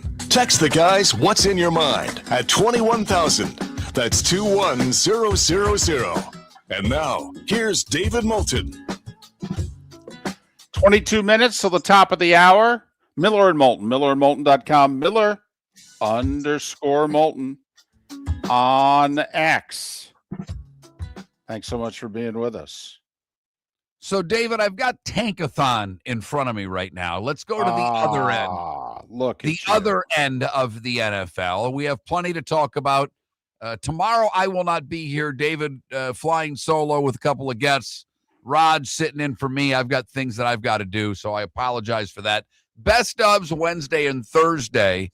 We will be back for our first show of the new year on Friday. So there's a little housekeeping for you. So you can set your weeks accordingly of how you digest Miller and Moulton. But right now, Vegas has the number one pick. If I have this right, David, if what I'm looking at is correct, if Vegas were to win next week and the Giants were to lose, they would have the first overall pick. Correct. Based on the strength of schedule function of the teams that are 3-13 right now, the Giants are the team with the easiest schedule. Therefore, they would get the number one pick. Vegas, if they won, I don't think would go any further than 2. A lot depends on who you play next week, etc. They're pretty close to where the Jets are. But right now it's Vegas, then the Giants, then the Jets. Hello, New York football. Then Tennessee, then Arizona. Now, the Tennessee-Arizona one is interesting because the two teams are separated by .001 strength of schedule. So you take into account who they're playing. Now, Arizona ends with the Rams. Tennessee ends with Jacksonville. So not exactly sure based on results of other games. Let's just assume that both teams lose. It's possible that 4 and 5 could flip based on the outcomes of their opponents. Right. Yes. Right now, funny. Tennessee's 4, Arizona's 5. We haven't, whatever formula they're using, what you have is different than what I have, but not by much. But Vegas and the Jets are really close as well. So I said, I don't know how that would work out. Cleveland, by the way, if they would have lost to Pittsburgh, they have the worst strength of schedule of anybody we're talking about. So Cleveland basically with that win yesterday went from the 2nd pick to the 6th pick for what it's worth. Right. But let's get to the important part about this. Who needs a quarterback? Vegas definitely needs a quarterback. The Giants do not. The Jets definitely need a quarterback. Tennessee does not. Arizona does. Cleveland, what would you do, by the way, if you were the Browns? I mean, I'd give it to Shedeur for another year. I wouldn't draft a quarterback where they are at 6. I wouldn't, David. I wouldn't take the kid from Oregon if he's there. I don't think Mendoza is going to be there. If I were Cleveland and I'm picking anywhere between 4 and 8 or 4 and 7, basically, that's about where they are. Okay. Let me turn that around on you. Say you're Cleveland, and we'll just go with where teams are picking right now. Cleveland's 6. The Giants are 2. Let's just say Cleveland really likes Dante Moore, and Mendoza's going to go to the Raiders at 1. Remember, Cleveland has Jacksonville's first rounder. Now, the Jags winning, they thought when they made that deal they were going to get a pick somewhere between 10 and 15. And right now, what are they getting? 28? But still, Mark, it is a first-round pick. Cleveland calls the Giants and says, hey, we'll flip-flop 2 and 6. We'll give you both our first-rounders. So the Giants, to move down 4 spots, get a late first-round pick. If you're the Giants, would you do it? Well, David, you know what both of us would do in that situation. We would first call the Jets. Well, right. I understand. Who have Indianapolis's pick. Come on now. Right. I mean, I would try to pry the Jets to see how interested they are. Right. That's my first move. If they don't, Well, first off, there's 2. If you're Cleveland, would you offer the late first-round pick to move up from 6 to 2? I wouldn't, David. Okay. I actually would. I've seen enough that I like out of Shedeur. That interception was awful. The pass that he threw to the tight end at one point in the game, that ball was perfect. I mean, he throws some really nice. You know how much I like the way he throws the ball. It's a very catchable ball. Yes. So I wouldn't personally. Okay. Would you? Would you if you were Cleveland? if I thought of Dante Moore the way that you have to think of somebody to make that kind of a move, yeah. But you've seen Dante Moore. Do you think that way of him? You've seen him a couple of times live in person. No, I don't know that there's a quarterback in this draft that I would go cuckoo for Cocoa Puffs over. I don't. I think this could be a draft similar. Like, there are now people saying that the best quarterback that's going to come out of the 2025 draft class is the Shuck kid to New Orleans. Okay. Not one of the first rounders, but it may be Shuck. Okay. Mark, you said it a week or so ago. Yep. Like, is this the type of, first off, the Giants got Dart at 25.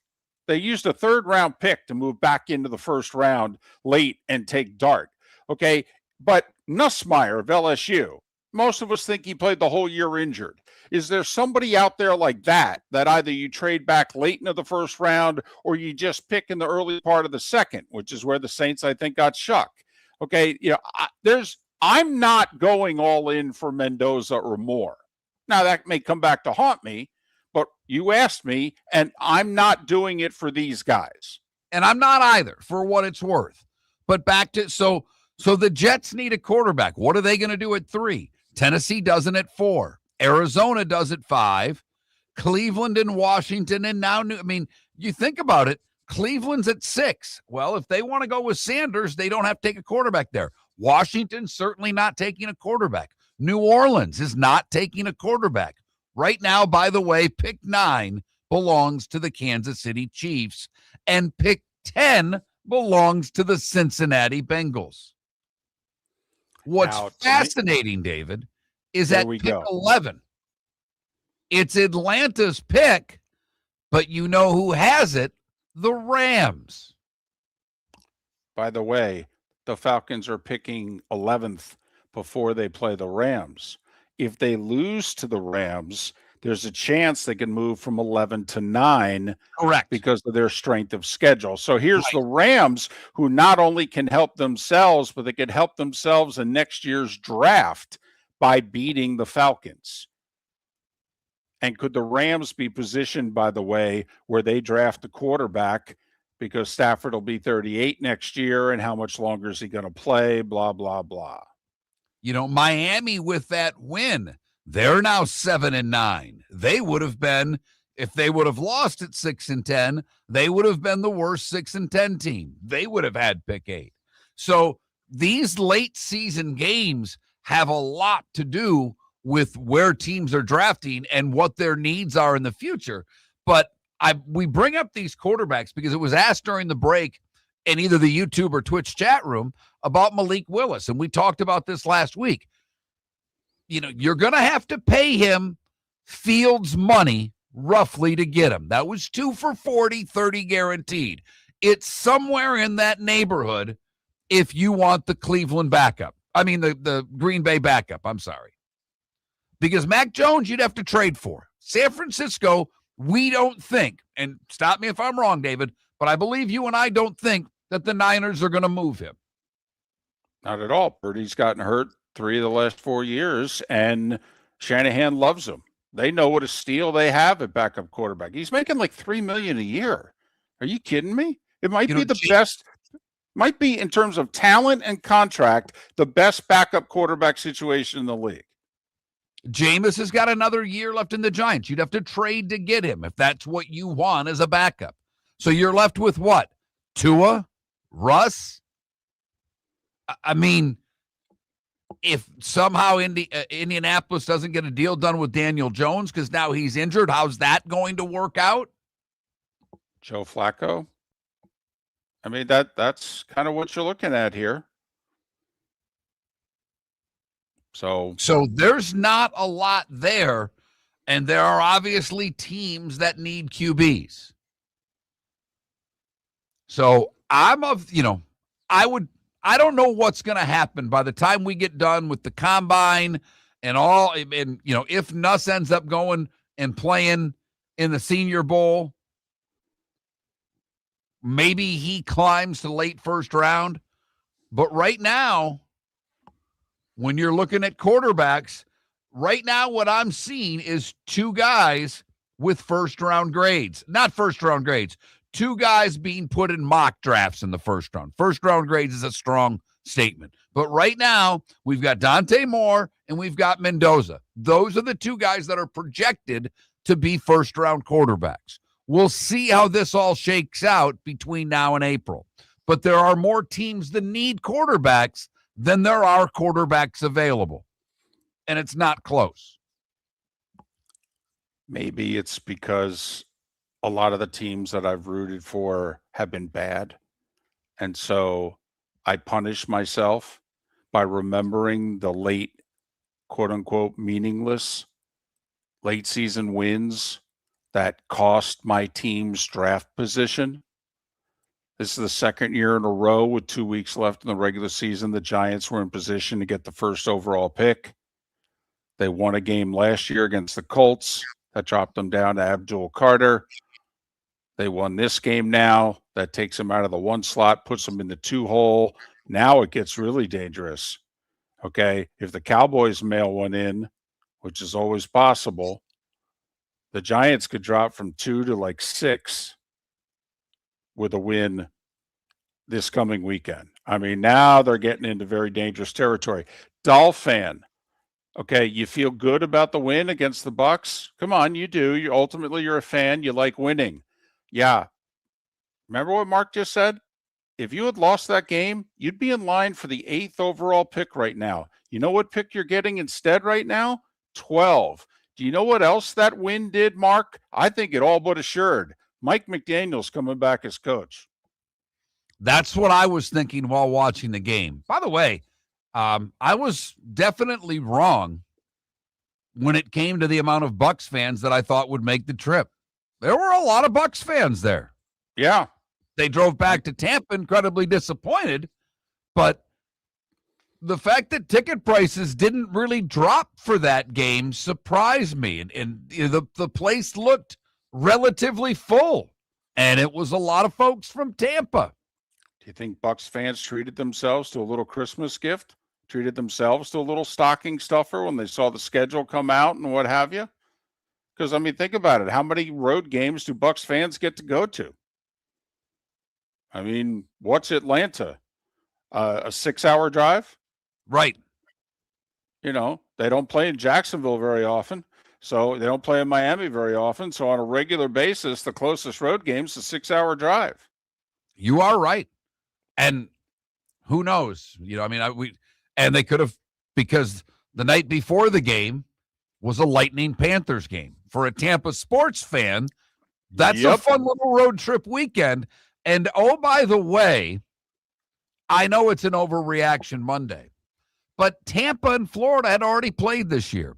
And, well, they weren't as physical as we thought they would be. There weren't a lot of penalties. That all ended on Saturday night. They're back to hating one another. Yep. Everybody was back in the lineup that they could get back in the lineup, and they all remembered who had hit who and hurt who in last year's playoffs. And remember the exhibition game. Remember the brawl in the exhibition game. And one of the key components in the brawl in the exhibition game has played 3 games this year with the Tampa Bay Lightning. He's been with their AHL team for the rest of the season. 2 of the 3 games he's played against were the Florida Panthers. He was suited up on Saturday night. One other factor, Mark, we should have anticipated it. Why? The NHL takes a mandatory 3-day break. No games on the 24th, 25th, or 26th.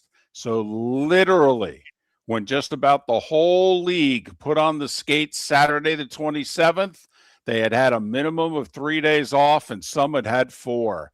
They were rested. They were fresh. They were ready and geared up to play. And the first game back for both teams is Lightning Panthers. Hello.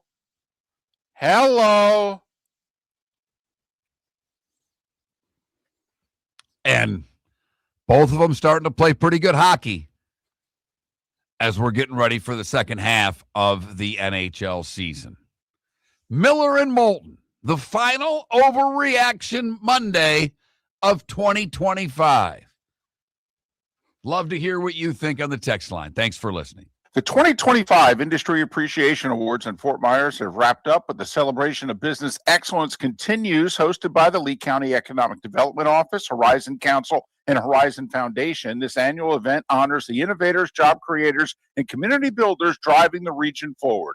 Visit industryappreciationawards.com to see this year's winners and learn how local businesses are shaping a stronger, more resilient economy for Lee County, building a better community through business, sports, and tourism. Mark Miller for Sleep Treatment Direct. They are helping me with sleep apnea. And by helping me, I mean curing me. No more CPAP machine, no more snoring, no more tossing, no more waking up exhausted. Their expert team got me the right treatment, fast and hassle-free. If you want to feel energized and get rid of your snoring, call Sleep Treatment Direct today. 444-1741. That's 239-444-1741. Sleep Treatment Direct. Sleep safe and The sound. Cape Coral Police Department is growing, and they want you to be a part of it. They're hiring new officers. Starting pay is between $74,000 and $90,000, depending on your experience. And with a $10,000 hiring bonus, you could be making $100,000. Enjoy paid holidays, off-duty details, plenty of OT opportunities. They're also hiring dispatchers and professional staff. So go to capecops.com. capecops.com. Be brave, be best, be Cape. Your roof is your home's first line of defense. At Pelican Roofing of Florida, Ronnie John and their team bring years of experience to protect what matters most, your family and your business. From residential repairs to large-scale commercial roofing, we deliver honest work, fair pricing, and quality you can trust. An upgrade on your roof can lower your insurance costs. Don't wait for a leak to turn into a disaster. Call the experts at Pelican Roofing today. 1-866-9-PELICAN. That's 1-866-9-PELICAN. Online at PelicanRoofingCompany.com. CCC 1332512. Let's talk the big differences between Floor Meisters and the big box store that sells flooring. Floor Meisters is family owned. They do flooring, not doors, nuts and bolts, or weed killer. They specialize in it. They know it. Floor Meisters backs their installer, so if there's ever an issue, good chance the boss, TJ, will come out and make it right.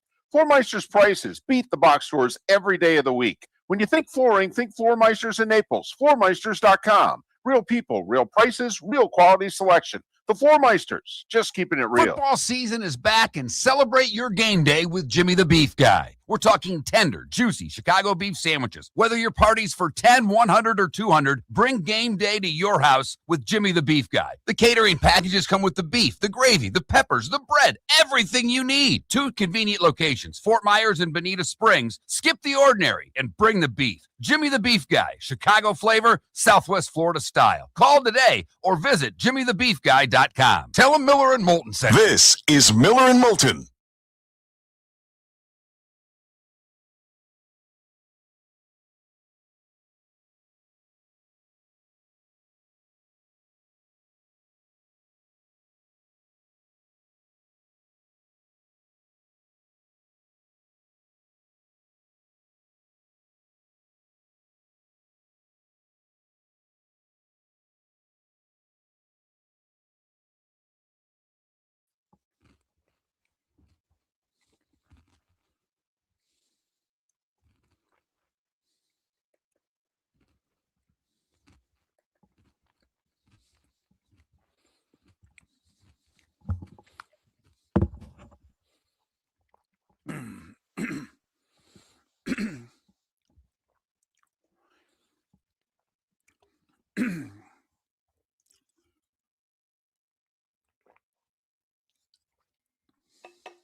DC,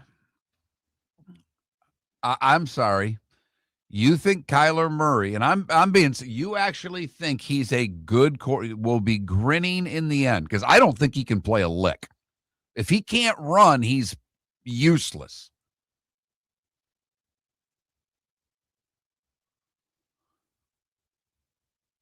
Thank you, Paula. 10 seconds.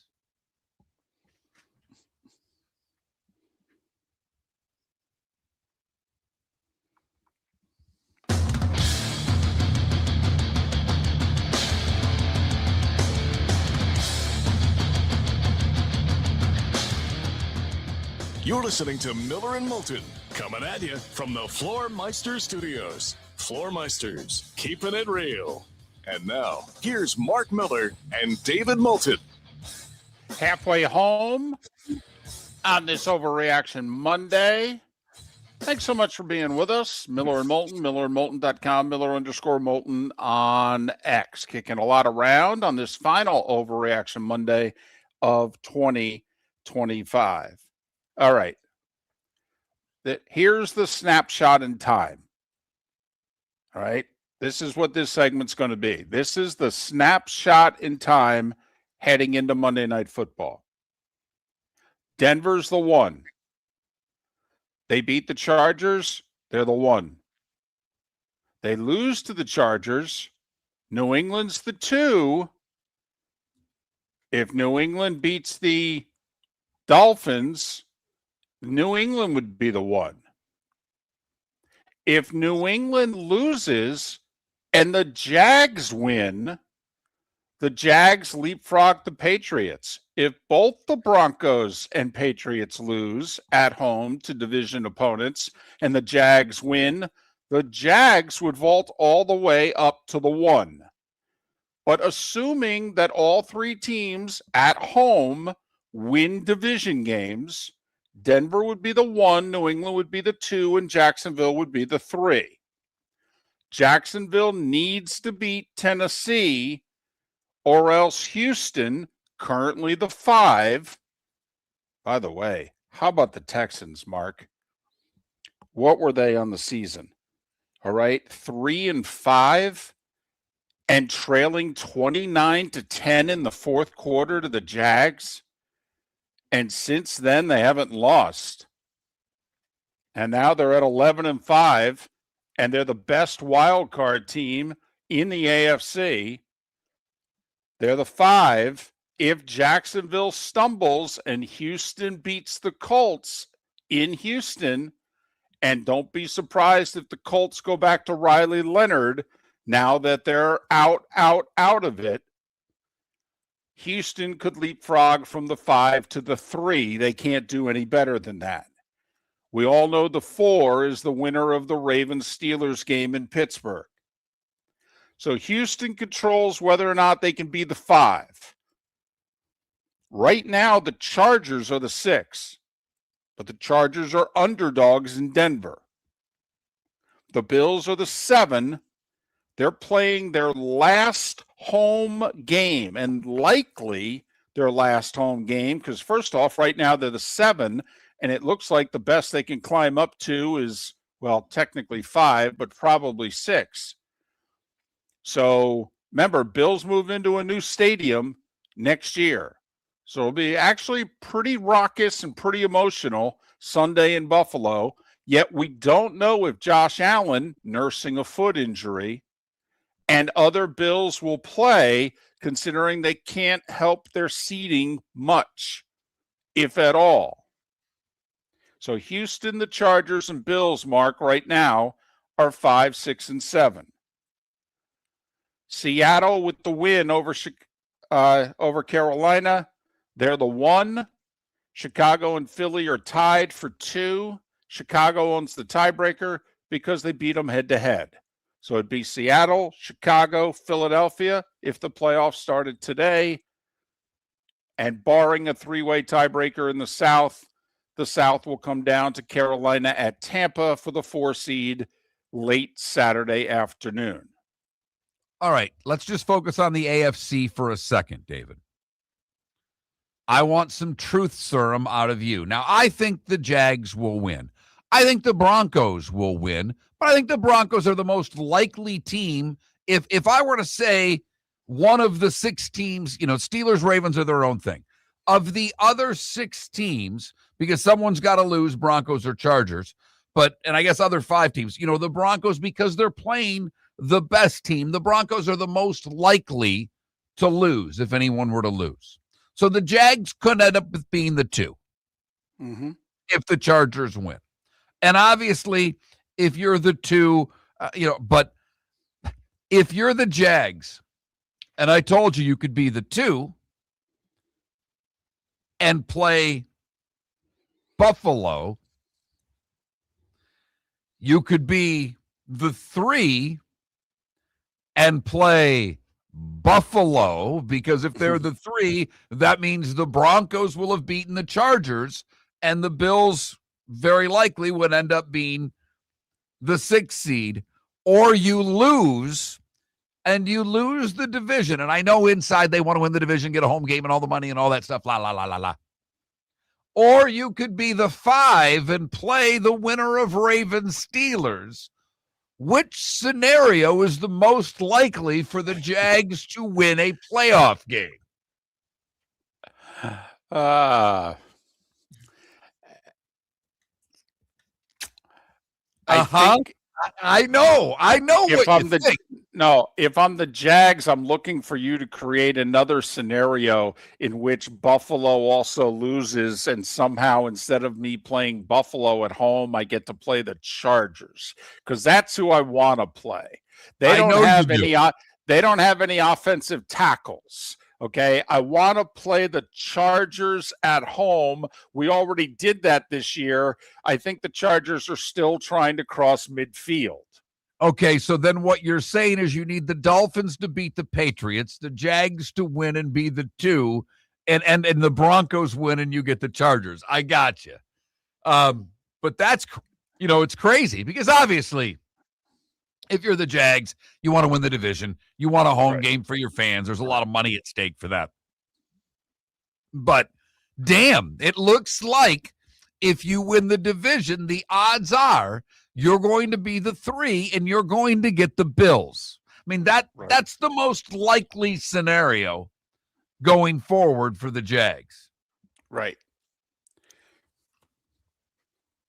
And the Bills right now, I believe, and I've not checked this morning, that's on me, but when I checked last time, the Bills, according to the odds makers, are still given the best odds in the AFC to reach the Super Bowl. I'm going to guess that's changed after their home loss to Philadelphia, but who knows? Also, Josh Allen's injury, he's clearly not 100%. I'm guessing that's going to change. It's changed significantly. The Broncos are now the best odds of AFC teams, followed by the Patriots and then the Bills. By the way, the Texans and the Jags are the next pick at 13-1. Can I just say that? Look, I don't know what's going to happen in the damn AFC. I don't like all of the weapons of the Houston Texans. And I know, Bronco fan, I get it. Your defense is really good. Is it better than Houston's? Because I don't think it is. It may be equal. I'm not saying it's worse. But damn, the Texans are going to be a tough out, David. Yep. We said it a couple weeks ago. It's the team you're not going to want to play because that defense travels. You're Period, damn right. end of sentence. I mean, It whether doesn't it's matter. whether it's Pittsburgh or Baltimore, I think, and it may only, they may be a pick 'em. I'll tell you right now, if that game's a pick 'em or the Texans are -1, -2, I'll take Houston right now over Pittsburgh or Baltimore. That defense is good, really good. Mark, I think when Houston beats Indianapolis and they're the 5 seed at 12-5, entering the playoffs with a 9-game winning streak, I think they'll be favored over either the Steelers or Baltimore, even though they're on the road. But how much? I mean, I think 1.5, 2 points. I don't think Yeah. 3, 4. I don't think it'll be more than a field goal. It's probably 2.5, but I do think there'll be a road favorite. NFC, Seattle, Chicago, Philadelphia, the 1, 2, and 3. Chicago and Philly have clinched their divisions. Chicago and Philly are tied. We said that earlier, but the Bears beat the Eagles head-to-head, so they own the tiebreaker. So if the Bears beat the Lions Sunday, the Bears are the 2. The significance, you get the Packers in the first round. They're locked in as the 7. And you get home field advantage in the divisional round. Philly's the 3. Either Carolina or Tampa is going to be the 4. Right now, thanks to their win last night, the Niners are the 5. If Seattle beats San Francisco Saturday night and the Rams win out, the Rams would move up to 5. San Francisco would drop to 6. If San Francisco beats Seattle Saturday night, the Niners become the 1. Seattle drops to the 5. And the Rams would be probably the best 6 seed we've seen in a while. David, is there? All right. Let's just say, for sake of argument, the Bears hold on to the 2. They beat Detroit. Mm-hmm. What are they going to be favored by against Green Bay? I can't see it being, if they're favored, first off, I don't see it being more than 2 points. Oh, I think it'll be more than that. I think it'll be in the 5-ish range. Really? Green Bay's injuries, I think. 2 defensive linemen, Parsons out. Okay, also Love's concussion. All right, this Bears team seemingly different. They're scoring points against everybody, even though they didn't against Green Bay, ironically. But no, I actually think that Chicago will be like a 5-point favorite. Okay, I think it'll be less than that for what it's worth. Eagles, and let's just say the Rams end up staying as the 6. Pick them? Yeah, damn near. Maybe Eagles -1. Remember they played earlier in the year. Rams had the big second-half lead. Eagles blocked those field goals, came back from 3 scores down and held on and won.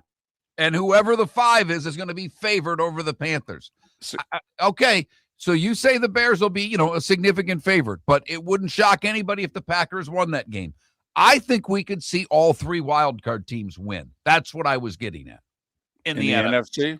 Okay.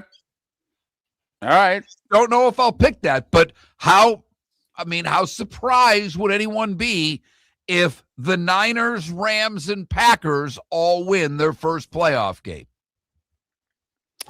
I think whoever is the 5, I think, Mark, on the road, they'll be like a 6.5-point favorite against either Tampa or Carolina. I agree 100%. And if the Rams end up in the 5 seed, it may be more than that. Even though Carolina beat the Rams just a few weeks ago in Carolina. Miller and Moulton, a stat that may wow you next. Think we only fix windows? Think again.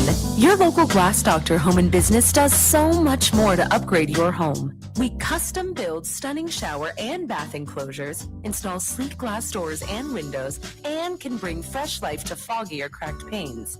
Need a glass tabletop or a statement mirror? Yep, we do that too. If it's glass and it's in your home, we're the team to call. Call the Glass Doctor, we fix your pains. Oh yeah. Your roof is your home's first line of defense. At Pelican Roofing of Florida, Ronnie, John, and their team bring years of experience to protect what matters most, your family and your business. From residential repairs to large-scale commercial roofing, we deliver honest work, fair pricing, and quality you can trust. An upgrade on your roof can lower your insurance costs. Don't wait for a leak to turn into a disaster. Call the experts at Pelican Roofing today. 1-866-9-PELICAN. That's 1-866-9-PELICAN. Online at pelicanroofingcompany.com. CCC 1332512. Let's talk the big differences between Floor Meisters and the big box store that sells flooring. Floor Meisters is family owned. They do flooring, not doors, nuts and bolts, or weed killer. They specialize in it. They know it. Floor Meisters backs their installer. So if there's ever an issue, good chance the boss, TJ, will come out and make it right. Floormeister's prices beat the box stores every day of the week. When you think flooring, think Floormeisters in Naples. Floormeisters.com. Real people, real prices, real quality selection. The Floormeisters, just keeping it real. American Paint Supplies, for nearly 30 years, is your one-stop shop for all your coating needs. If you are a designer, a contractor, a professional painter, or a weekend warrior, American Paint Supplies is the place where experts go to get expert solutions. At 6100 Shirley Street in Naples off of Pine Ridge, American Paint Supplies delivers the best solutions with the best products with the best support. Meet Gene and his team today at American Paint Supplies. Call 239-566-2700. That's 566-2700 or online at AmericanPaintSupplies.net. This is Miller and Moulton.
Oh.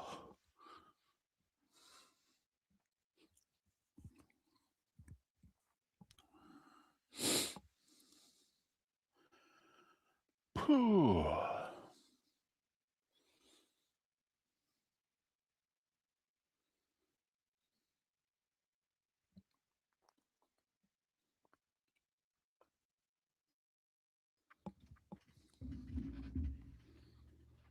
Look at him go. Look at him go. So proud.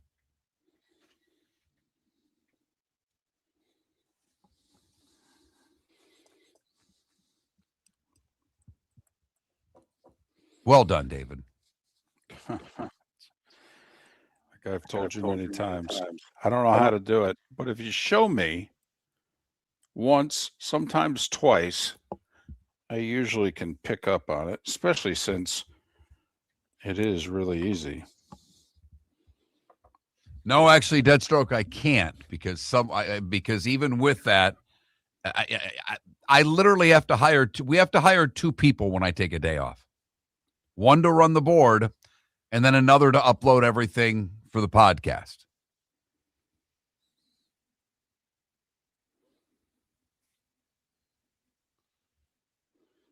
But such is life.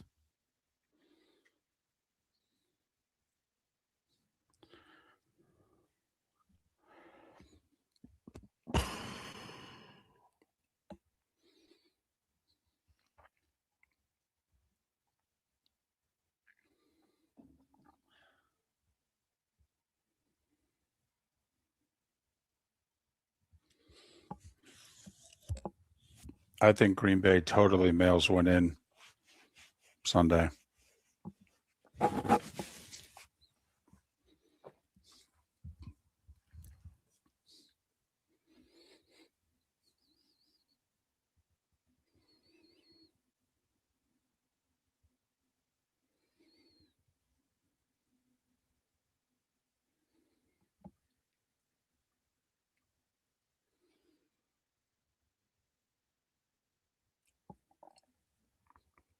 and I've not gotten into the draft, David. I don't know if you have it all, but just looking at the one mock I've got in front of me, they've only got 2 offensive tackles going in the first 20 picks. So apparently it's not a good draft for linemen. I don't know if it's a good draft, to be honest.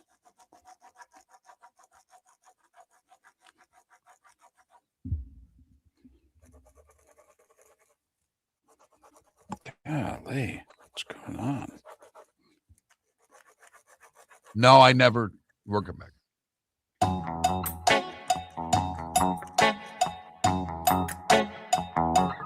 You're listening to Miller and Moulton.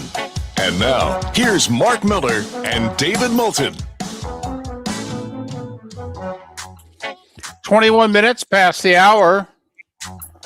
Miller and Moulton, millerandmoulton.com, Miller_Moulton on X. We will dive into the college football quarterfinals tomorrow. Pat Kerwin also scheduled to be on the show tomorrow. Quick question for you, David. Not sports related. You can get to your sports stuff here in a second. Okay. But as you well know, I did prime rib for Christmas. You love prime rib. I do. That's your favorite of the meats out there. Given the opportunity to order anything off the menu, the odds are you're ordering a prime rib before you're ordering a steak. Is that fair to say? Yes. Prime rib or leftover prime rib in a sandwich? Are you going prime rib every time? Because I've got to tell you, I purposefully bought a lot more meat than we needed, specifically because the French dip sandwich it's probably my favorite sandwich on the planet. And I have been having a French dip literally every day since Christmas. And I can't begin to tell you how happy that makes me. Well, I can understand your happiness. And, I don't think you can go wrong either way. I would take the fresh prime rib, but that's a nice fallback. That's life is treating you well. All right. Or you've treated yourself to life treating well. I've thought of you every time I've had it because one, there was so much prime rib that I could have given you a king end cut and not affected anything that I was eating. No, I literally, I'm talking, like a 2-inch thick cut that would have fallen on your plate the way the brontosaurus meat fell on Fred Flintstone's plate. Right. Which is how I think we should all eat. You're damn right. You're damn right. And when I cut that end cut, because I was with 3 women, a girl and 2 women, I'm making small little dainty cuts. And I'm like, yeah, not for me. Right. No, I'll just take the rest, actually. Can we just throw this whole thing on a plate? Exactly. Right. Exactly. You 3 take what you need. Is that it? You good? You feel that should be good? Thank you. In fact, I'm just going to pull it now and slide it with all the juice. I'm just going to take it and put it in front of me. Here, you can get rid of my plate. I'm taking this. Thank you. And I'm heading out of town after the show to do what I've got to do. And, the wife's like, when are we leaving? I said, after I have my French dip sandwich. I don't know what really to tell you, but I'm eating more prime rib before I leave, okay? That's how this is going to go. Don't rush me. Well, with now that on my mind, and it probably will be for the rest of the show. So I'll acknowledge the obvious that this stat is probably easier to attain now than it's ever been.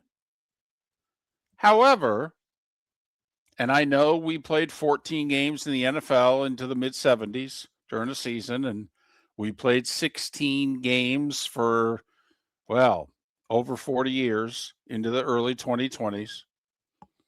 And now, since we play a 17-game season, it is obviously easier to attain an extra win because you're playing an extra game.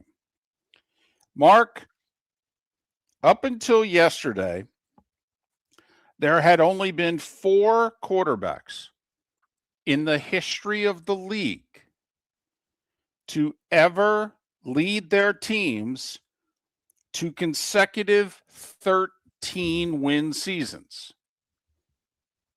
The first to do it was Brett Favre with the Packers in 96 and 97. Those Green Bay teams went to the Super Bowl both those years, a win and a loss. The next quarterback to do it was Tom Brady. To once again show that he is the GOAT, he not only did it in 03 and 04 when the Patriots went back-to-back, he then did it later on in 2010 and 2011. Ironically, in 2010, a 14-2 Patriots team lost a home divisional round game to Rex Ryan's Jets team. And then the next year, well, they went to the Super Bowl, but they played the Giants, so they ultimately didn't win. So Brady did it twice after Favre had done it once. Then Peyton Manning got in on the act. Amazingly, he never did it in Indianapolis, despite all the winning that they did. The only time he led a team to back-to-back 13-plus win seasons was his first 2 years in Denver.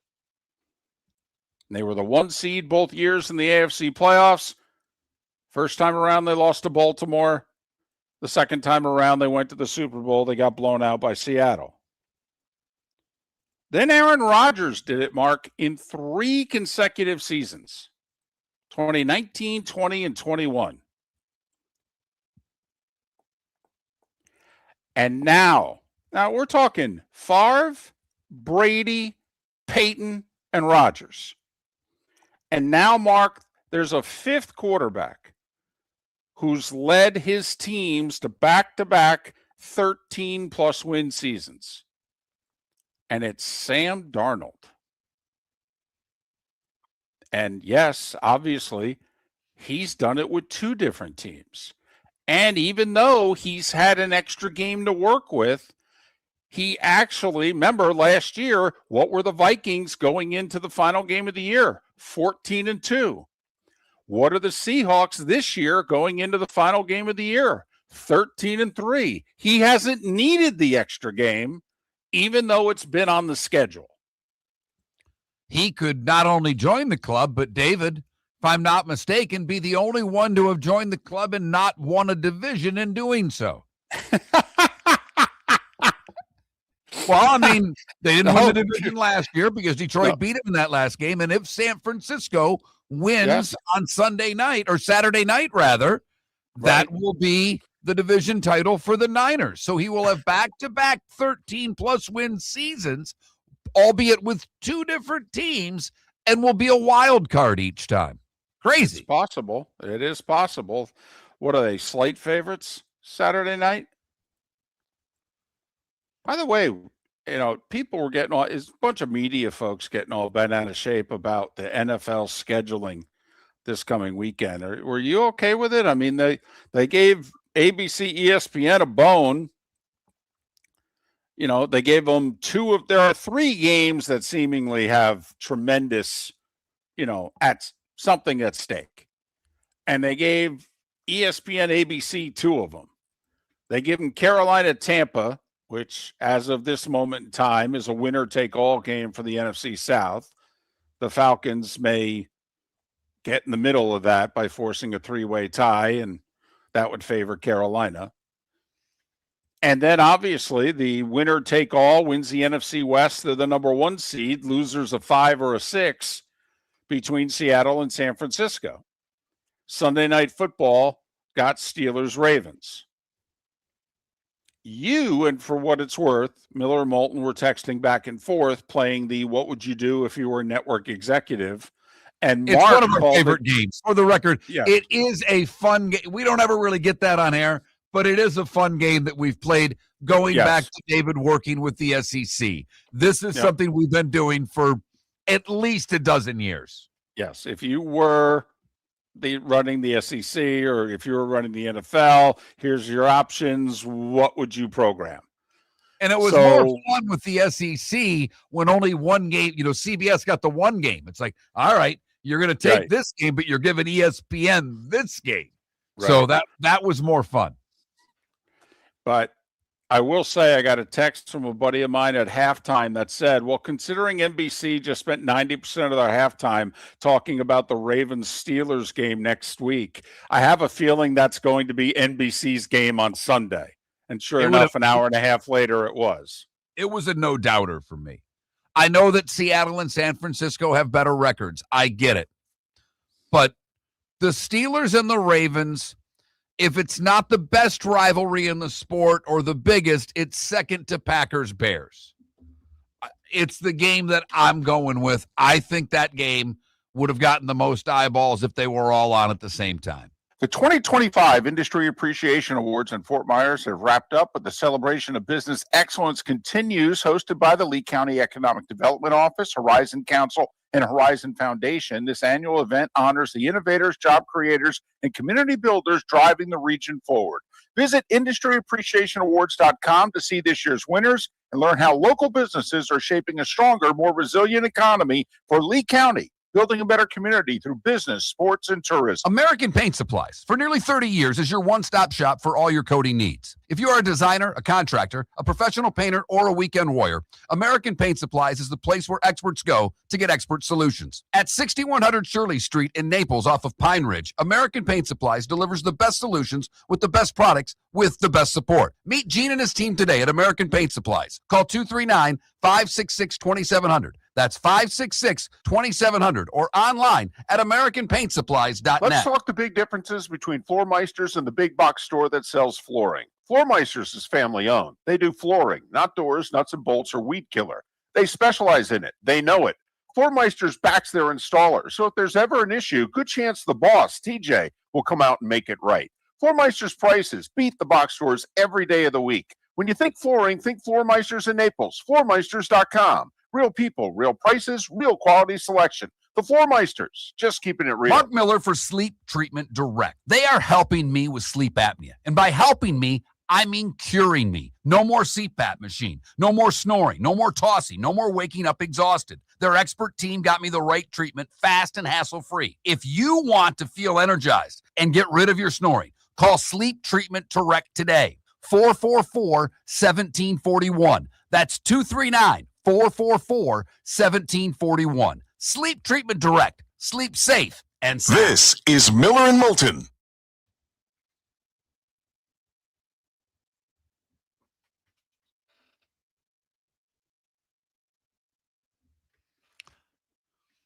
Now, David's not back to put himself on screen, but I'm leaving it like this just to test him because this is fun for me. And he's doing so well. I'm so proud of him. I'm really looking forward to all of your reports on David's work. During the show, we all know David's fine. For the 4 hours, and I think David might only be doing 3 tomorrow, I think you guys might be getting Trent solo because David's got to fly to El Paso. So, it'll be an interesting day tomorrow. But I am really eagerly looking forward to your reports of David's technological prowess during tomorrow's show. I'm wondering how many phone calls I'll get between 5:30 and 6. I've set the over-under at 2.5.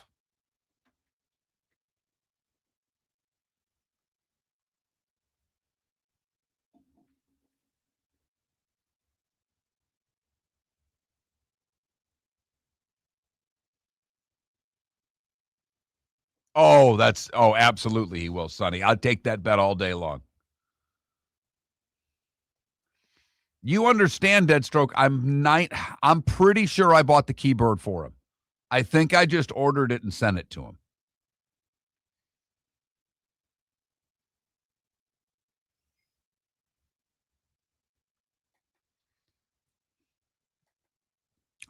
The faith in this show that I have right now has never been this high.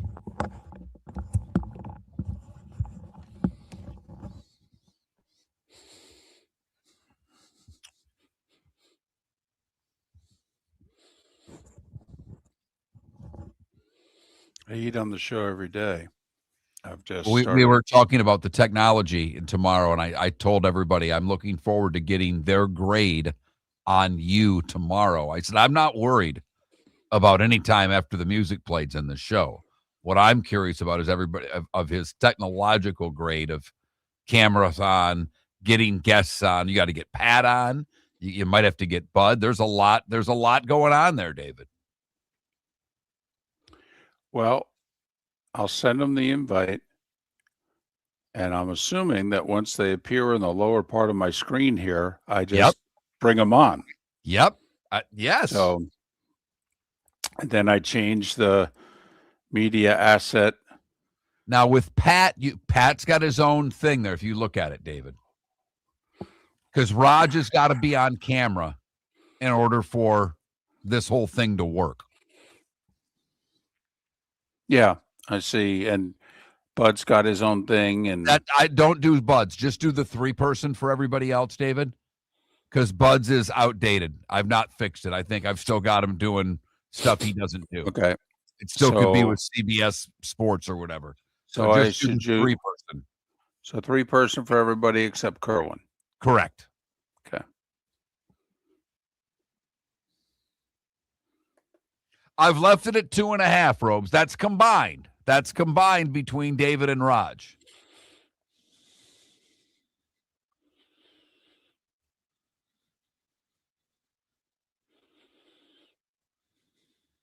Yeah, is Trent doing the last hour for you tomorrow? Not he will co-host the first half of it. He'll do the last segment. Gotcha. So I need to send him today was the day when, and that's if we do it. Well, you got to do Good, Bad, and Ugly. It's a sponsored segment, kids.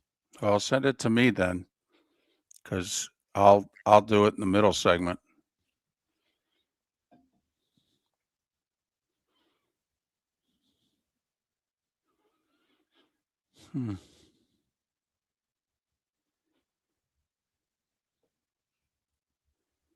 I did, for people wondering, I went with the HP computer. I did buy it.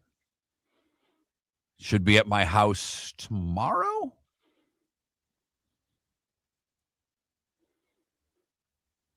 Brother-in-law's incredibly tech savvy. Went with him on everything. We have the nightcap. Unfortunately, I have to head to San Fran, Seattle Niners. I was so wanting to go to Tampa.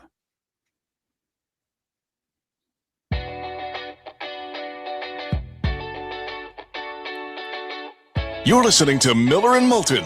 And now, here's Mark Miller and David Moulton. 22 minutes till the top of the hour on this final Overreaction Monday of 2025. Miller and Moulton, millerandmoulton.com, Miller_Moulton on X. Remember New Year's Eve, Miami and Ohio State. I have a feeling the pundits, not the Canes, but the pundits, Mark, have given Ohio State some bulletin board material if Ryan Day and his staff wants to use it, because I don't know if they're just hyping it up to hype it up, but you got an awful lot of people talking about how really good the Canes are, better than their record, better than their conference. And if they could ever put the offense together like they did earlier in the year, look out. And I've heard a few people talk about, the Buckeyes got exposed against Indiana. Oh, for goodness sakes. Exposed? I know. Yes. Oh, no, I've heard 2 talking heads use the word exposed. Exposed in a 13-10 game. Correct. Exposed. Exposed. Right. That is a very interesting word choice to me. Yes. Listen, now, who doesn't think that they were exposed? There's one group of people who does not feel at all that the Ohio State Buckeyes have been exposed. Yes. That place never knocks down buildings to build smaller ones. They're wrong occasionally, right, but they're right far more often than they're wrong. The place I speak of, you may have figured out by now, is Las Vegas, because it is far and away the biggest number on the board for the quarterfinal games. Oregon is a 2.5-point favorite in the Orange Bowl against Texas Tech, the only lower seed to be favored in the game. Both Indiana and Georgia are 6.5-point favorites. Indiana over Alabama, Georgia in a rematch with Ole Miss. The Buckeyes, by the way, are a 9.5-point favorite over Miami. 9.5. What Carson, this all boils down, David, to what Carson Beck do we get?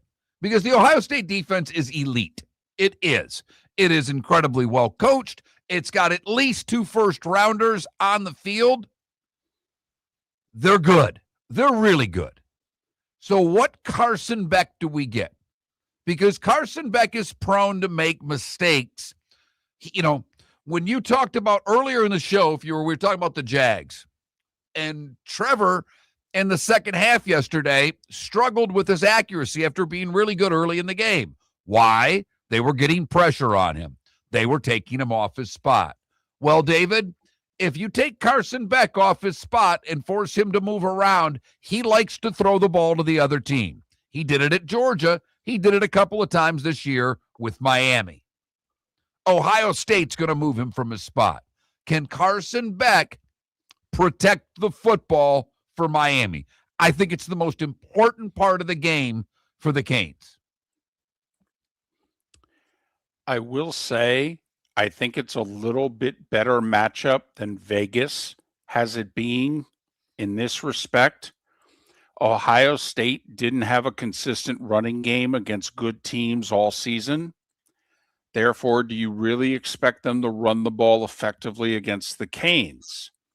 If they can't, then obviously they become fairly one-dimensional. Now, it's a hell of a dimension with the best wide receiving core in the game and a very talented quarterback, a kid that I am willing to spend a first-round pick on when it's his turn. But the Canes can get after him, and they can get after him without sending a whole bunch of people also. So I do think Market has a chance to be another lower-scoring game. I think the winning team will struggle to get into the low 20s in the game. I'm glad you did that. I was going to say right now, if I give either team 20, is that enough to win? If Miami scores 20, do they win the football game? Well, they better, because I don't know if you as a Canes fan can honestly ask for much more unless you get a touchdown from defense or special teams. I think if you're a Canes fan and the sports gods say to you, offense is going to put 20 on the board against Ohio State, you got to take it, and you got to say to the defense and special teams, I know it ain't going to be easy, but that's what you got to operate with, boys. Got to keep it under 20. Go to work. I mean, these defenses are elite. Total yards, Ohio State first in the nation, Miami 10th. Passing yards, Ohio State, they're the best in the country again. Miami, it's their only, if you would call it a weak point, they're 24th. Rushing yards, the Buckeyes 5th, the Canes 7th. Points allowed, the Buckeyes are again the best in the nation. The Canes are 4th. And they're both top 11 in third downs. What's interesting, and look, we all can dissect the Buckeyes' schedule and who they did or didn't play. But the Buckeyes were the second best team in college football in converting third downs, nearly 55%. What do they do against the Canes? The Canes are really good against it. They were 11th in the country. So to me, that's a big part of this for Miami. Can they get off the field on third down? Because you're right, David. Ohio State does not run it well. And there's no reason to believe that they'll be able to run it well against Miami.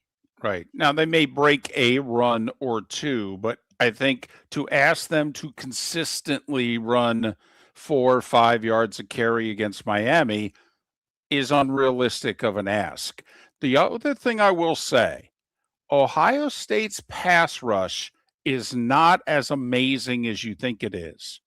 And they don't blitz much because they haven't had to. All right. Now, like you said, Mark, Beck ain't moving off that spot. If I'm Ohio State, I may actually send a few people at him early in the game. All right. And let's just see if he makes a mistake and I get it early. Let me try to make him uncomfortable early in the game. Particularly stunting some guys and trying to get some pressure right up the middle, David. Yep. You know what I mean? You know what I'm talking about. Yep. But here, look at Ohio State against Indiana, for what it's worth. Only had 58 yards rushing. I don't expect Miami to be that good. I think Ohio State has worked on some things between then and now. But if I said, will the Buckeyes get 100 yards rushing in the game? I would bet under. I actually think if Ohio State runs for 100, they'd feel pretty good about that. That would be a good 4 yard a carry day, probably. I'll bet they'd be really happy with that. So that would be good enough to set up play action on occasion. I think they'd be thrilled with that quietly. So I do think that that's a better matchup than the spread. I mean, don't get me wrong. I think, 6-7, it kind of feels like that kind of a game to me. 20-13 is how this game feels to me. But, I do like the matchup, and also it's the style of play that I'm going to love. So in the over-unders 42.5, I would lean under. Because even if one team gets to 24, that means the other team has to get above 17. So I would lean under for whatever that's worth in that game. The other 3 quarterfinals are all New Year's Day. Noon, 4 and 8 Eastern? That is absolutely positively correct, David. Orange Bowl, Oregon, even though they're the 5, they're the slight favorite over the 4, Texas Tech. Let's give Dan Lanning a lot of credit again. At the introductory press conference, he said, I'm thrilled to be in the Orange Bowl, but in fairness, we should be going to Lubbock. Texas Tech has earned the home game. We need to change this. Good for him. Yeah, he said it a couple times now. Good for him is right. 4 o'clock, Rose Bowl. And I just need to say it out loud because this is where we are in 2025. Indiana is a solid touchdown favorite over Alabama in football. I'm glad you used the word touchdown because our audience may have gotten confused. If you said 6.5 points, they may have been thinking you were talking about basketball. The irony is if these two schools were playing each other in basketball, Alabama would probably be a 10-point favorite. Right. But in football, Indiana's a 6.5 point favorite over Alabama. And yes, the pressure is on Indiana to live up to their seeding and not just be a regular season program because they flamed out against Notre Dame last year in the playoff game. So now can they handle the moment in Pasadena and play against Alabama the way they've played against Oregon and Ohio State and others? And let's talk about that for a second because I just gave you the yardage numbers for Ohio State against Indiana in the Big Ten Championship, 58. Alabama doesn't run it really any better than maybe a little better than the Buckeyes, but not much. Oh, I'd actually think they might run it a little worse. Okay. So, yeah, Okay. that's a toss-up, But you know what I'm saying. I mean, Indiana should be able to do to Indiana, Alabama, what they did to Ohio State. I'll get it out eventually. But they should be able to stop the Alabama running game. Yes, they should make Simpson. And by the way, if we think Ohio State is the best receiving core in the country, Alabama has a top 3. But yes, if Indiana made Ohio State one-dimensional, Mark, they should make Simpson and Alabama one-dimensional. And think about this for a second. If Indiana's able to win this game, I don't give a damn what happens when they play Oregon or Texas Tech. I really don't. It will have mean that Indiana in back-to-back games will have beaten Ohio State and Alabama. On neutral Indiana fields. in football. On neutral fields. Amazing. On neutral fields. This is the one game that it pains me that there is not a home game. Okay, Indiana really has earned this game being at home. And not only that, it would have forced Alabama to go play in the elements. I mean, this is exactly what those in over half the country have been screaming for. Can we get a team from the South to have to go north in December or January and play a game on our terms? This would have been that game.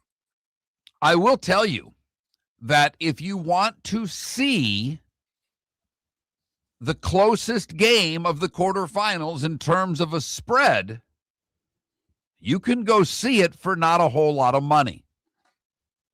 David, what do you think it takes you to get into the Orange Bowl right now for Texas Tech and Oregon? Ooh, upper deck? Upper deck. We'll start upper deck. $63. $54 at this current point in time. Ooh, wow. Cheapest lower bowl ticket is $107. That's not bad. Not bad at all Yeah. for a quarterfinal. And so Orange Bowl's the noon game, Rose Bowl's the 4 Eastern game, and then a rematch of a regular season contest that was in Athens. Georgia had to come from behind. Lane Kiffin with a spectacular day of play calling. Ole Miss was nearly perfect for 3 quarters. Georgia wore them out, won the 4th, and won the game. Now it's in the Sugar Bowl, right? Yes. Or is it the Cotton? Sugar or No, Cotton? Sugar. The Cotton Bowl is Miami and Ohio State. The Orange Gotcha. is Oregon, Texas Tech. The Rose is Alabama and Indiana. And then the Sugar Bowl, like it should be, at night on New Year's Day, David, as an SEC team. Right. Well, it's an SEC team. For those of us old enough to remember, this order makes a lot of sense. The Orange Bowl is a little screwed up, but those used to go across from one another for many a year. But those are the college football quarterfinals. For the record, I have all the favorites winning. I picked this before it started. I had Oregon beating Texas Tech before I ever saw a number. I think you have all the favorites winning as well, David. Yes. And I had this as our 4 matchups, but I have Oregon and Georgia playing for the Natty. So yes, I have all the favorites winning. So New Year's Eve, New Year's Day, Wednesday night, all day Thursday, the college football playoff. Hope you haven't forgotten about it, Miller and Moulton. Football season is back, and celebrate your game day with Jimmy the Beef Guy. We're talking tender, juicy Chicago beef sandwiches. Whether your party's for 10, 100, or 200, bring game day to your house with Jimmy the Beef Guy. The catering packages come with the beef, the gravy, the peppers, the bread, everything you need. 2 convenient locations, Fort Myers and Bonita Springs. Skip the ordinary and bring the beef. Jimmy the Beef Guy, Chicago flavor, Southwest Florida style. Call today or visit jimmythebeefguy.com. Tell him Miller and Moulton sent you. Got a cracked window or foggy glass? Don't wait for the next storm to make it worse. Your local Glass Doctor Home and Business is just down the road and ready to help. From leaky frames to shattered panes, we've got the tools and the know-how to get your home or business storm ready. With flexible scheduling and our done right promise, you'll be in good hands. So before or after the weather hits, call your neighbors at Glass Doctor. Glass Doctor, Glass Doctor. Call the Glass Doctor, we fix your pains. Oh yeah. Mark Miller for Sleep Treatment Direct. They are helping me with sleep apnea. And by helping me, I mean curing me. No more CPAP machine. No more snoring. No more tossing. No more waking up exhausted. Their expert team got me the right treatment, fast and hassle-free. If you want to feel energized and get rid of your snoring, Call Sleep Treatment Direct today. 444-1741. That's 239-444-1741. Sleep Treatment Direct. Sleep safe and The sound. Cape Coral Police Department is growing and they want you to be a part of it. They're hiring new officers. Starting pay is between $74,000 and $90,000 depending on your experience. And with a $10,000 hiring bonus, you could be making $100,000. Enjoy paid holidays, off-duty details, plenty of OT opportunities. They're also hiring dispatchers and professional staff. So go to capecops.com. capecops.com. Be brave, be best. Be Cape. Your roof is your home's first line of defense. At Pelican Roofing of Florida, Ronnie John and their team bring years of experience to protect what matters most, your family and your business. From residential repairs to large-scale commercial roofing, we deliver honest work, fair pricing, and quality you can trust. An upgrade on your roof can lower your insurance costs. Don't wait for a leak to turn into a disaster. Call the experts at Pelican Roofing today. 1-866-9-PELICAN. That's 1-866-9-PELICAN. Online at pelicanroofingcompany.com. CCC 1332512. This December, watch the nation's best high school basketball players compete in the City of Palms Classic. Fort Myers will once again welcome future college and NBA stars as they square off at Suncoast Arena from December 18th through the 23rd. Come see Southwest Florida's own Bishop Verreau versus Barron Collier on Sunday night, December 21st. For tournament information, please visit cityofpalmsclassic.com. Lee County, building a better community through business, sports, and tourism. This is Miller and Moulton.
Dead struck, I do think it's Texas Tech.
Ah.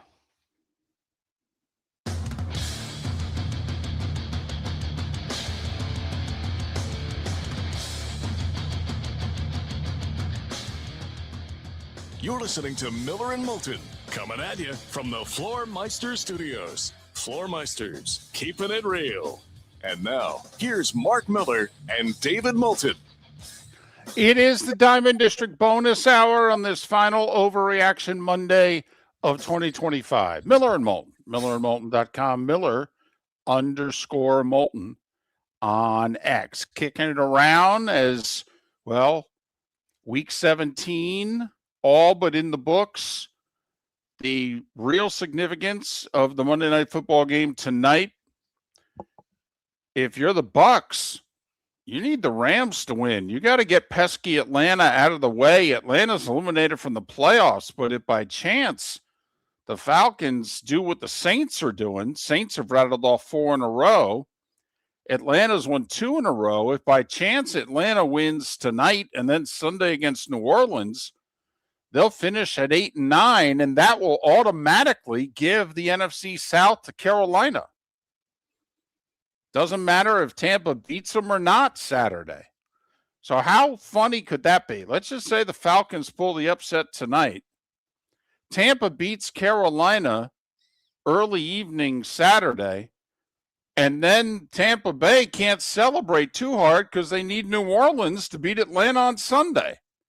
Well, Because if Atlanta wins. I need Atlanta to beat New Orleans. This whole Saints fiasco is about to cost me money, David. Yes, it is. The over-under was 6.5 on the season. Yeah. That looked like that was done. Really? At 2-10? It looked done? You mean because the Saints, all they had to do, Mark, was win out. Okay? And who didn't think the Saints weren't going to win out? Be the first over-under season bet I've lost in a long time. I've hit all my college football. We hit all of our Major League Baseball. Mm-hmm. We hit the Dolphins with an under. We're just waiting on the damn. We hit the Giants with an under. We're just waiting on the damn Saints.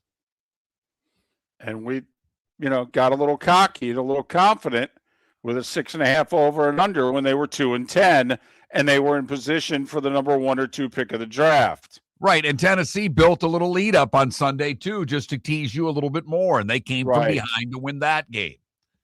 So first things first, Bucks need the Falcons to lose tonight to ensure that Saturday's 4:30 kickoff is a win-or-go-home NFC South showdown between the 8-8 Panthers and the 7-9 Bucks, which will, Mark, lead to the discussion, because think about it, even if Carolina wins, there'll be a 9-8 division champion hosting, in all likelihood, a 13-win 5 seed.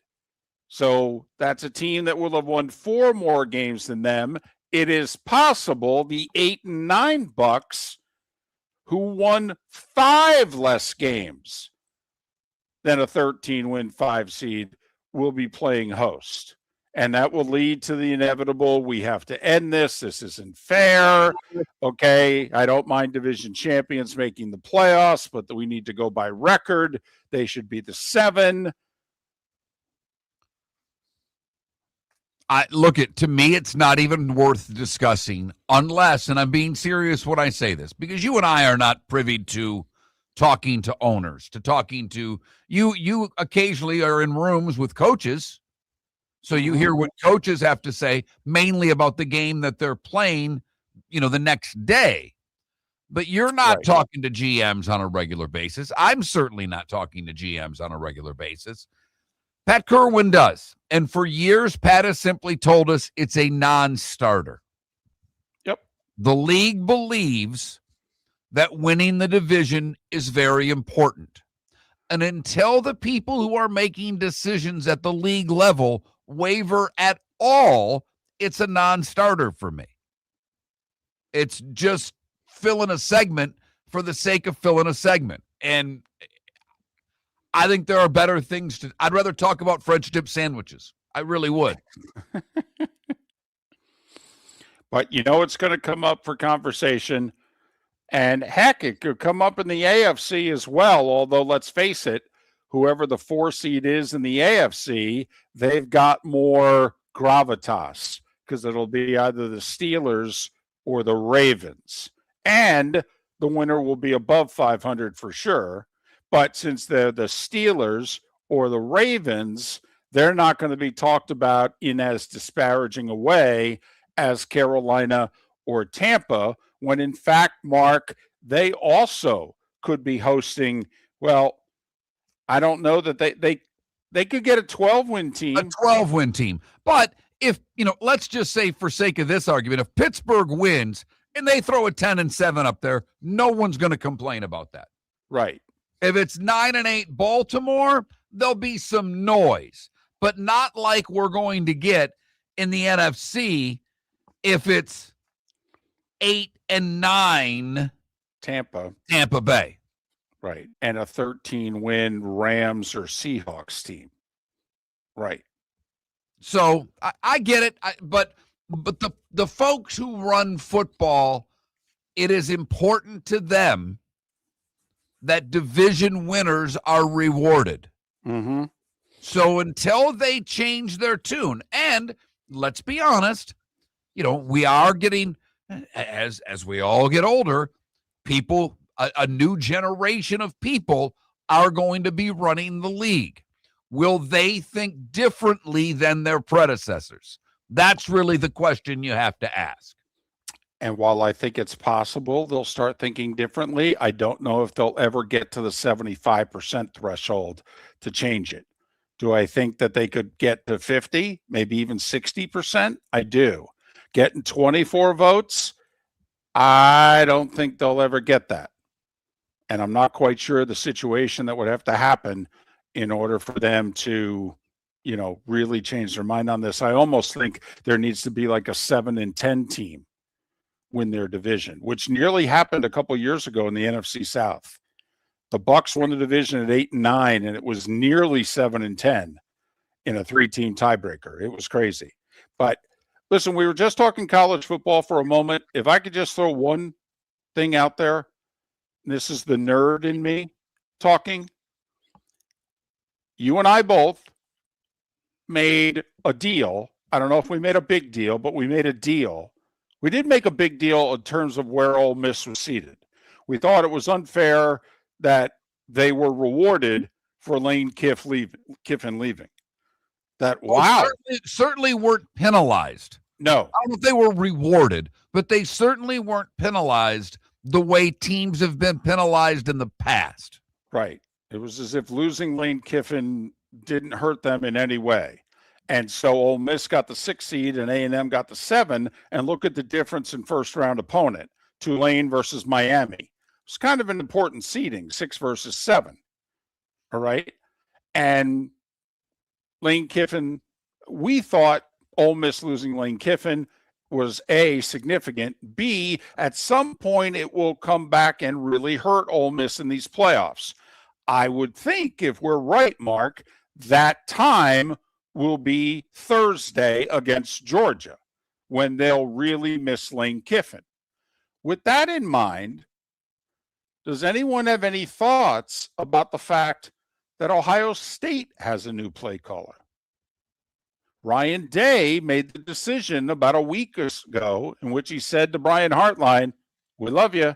You'll always be a Buckeye.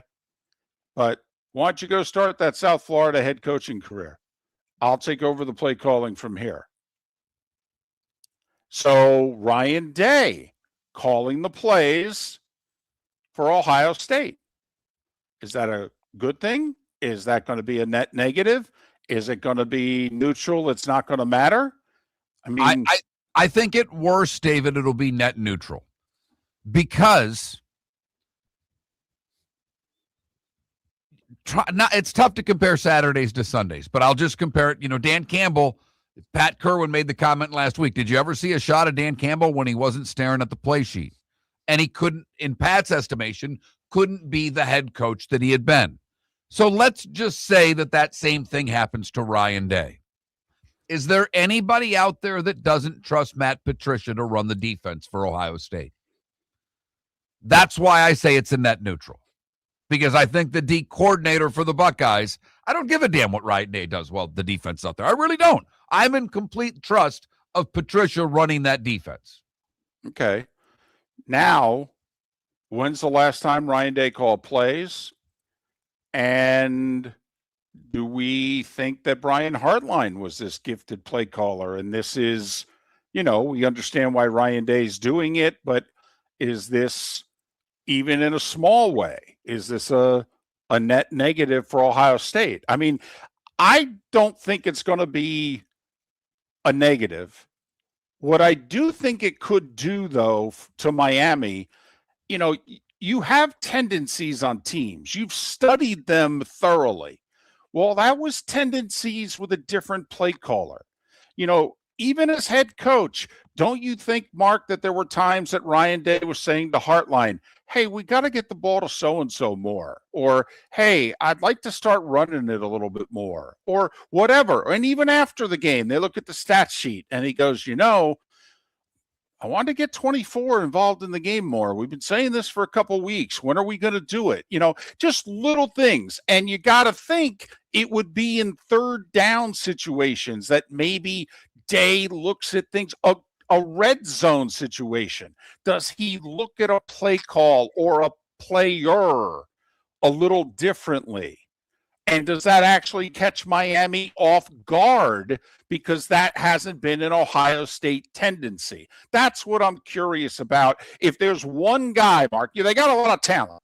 If there's all of a sudden one guy, a tight end, a backup running back, a number 3 receiver, somebody has a statistical game that he didn't have under Hartline, but Ryan Day just looked at it a little differently. I'm interested in the points that you make, if any of them come to fruition. If anything, I just see most head coaches, and particularly Big Ten head coaches, and this may be a fault of me of pigeonholing these guys and saying Ohio State thinks defense first. So I don't see much of a change in the way Ryan Day now calling plays versus talking to his coordinators about how he wants the game called being much different. Okay. Don't make mistakes if you're the Buckeyes. You think your defense can stop everyone. So I don't see it being much more than a net neutral, but we will see, and it's an excellent point because Hartline's called them all season, and he's not doing so in the game against Miami.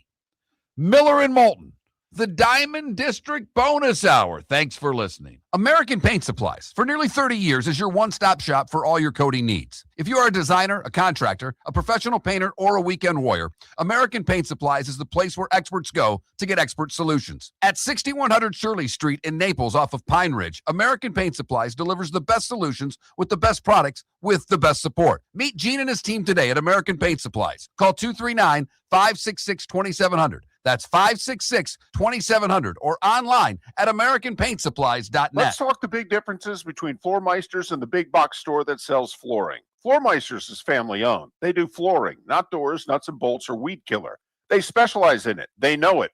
Floor Meisters backs their installer. So if there's ever an issue, good chance the boss, TJ, will come out and make it right. Floor Meisters prices beat the box stores every day of the week. When you think flooring, think Floor Meisters in Naples. FloorMeisters.com. Real people, real prices, real quality selection. The Floor Meisters, just keeping it real. The 2025 Industry Appreciation Awards in Fort Myers have wrapped up, but the celebration of business excellence continues, hosted by the Lee County Economic Development Office, Horizon Council, and Horizon Foundation. This annual event honors the innovators, job creators, and community builders driving the region forward.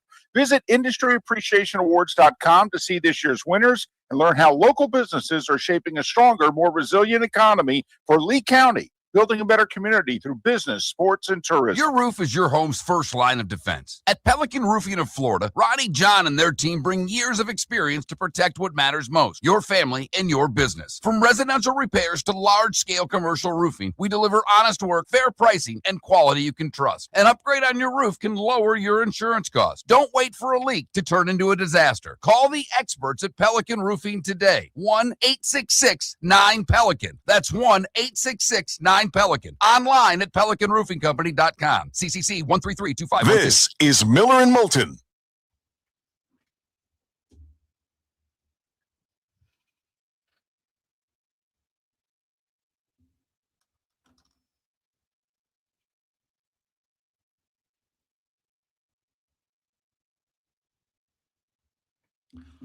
Paul is not here to back me up, but because I am from Michigan, particularly on Facebook, I get a lot of, I don't know how, now there's nothing even real on that anymore, it seems, but I do get a lot of newsy type things. I'm already petrified of bridges. The pictures I've seen of the Mackinac Bridge the past couple of days have had me, like, I'm petrified looking at them. There's no way I would drive over that. None.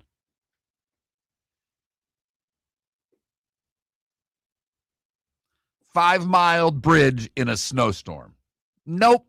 And it's not like the 7-mile bridge in the Keys where it's basically, I mean, if you go off of that, you can get out of your car and I think you can survive. Like, I'm convinced that if your car were to go off of as long as it goes in the water, I think I'm going to survive. No.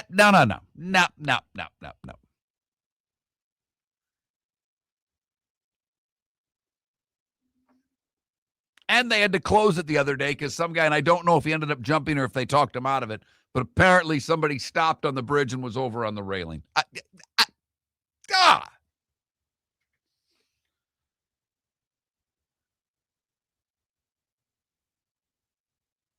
No, Canada Relief, the Mackinac Bridge connects the lower and upper peninsula. There are two bridges that go to Canada, one in Port Huron, one in Detroit. The Gordie Howe Bridge, now it's called the Gordie Howe Bridge in Detroit, and I don't know what the one in Port Huron is called. And then the tunnels in Windsor as well. Yeah, Windsor, Detroit. Right.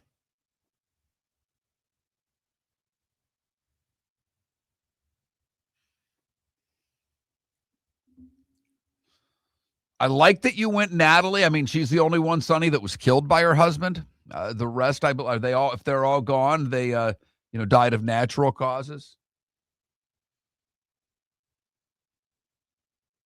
The only one, Sonny, and you're older than me. The princess, the one that became the Princess of Monaco. Do you have that? No, I go over the Skyway Bridge. I've driven over the Skyway Bridge. I mean, probably 100 times. I don't like it, but I do it.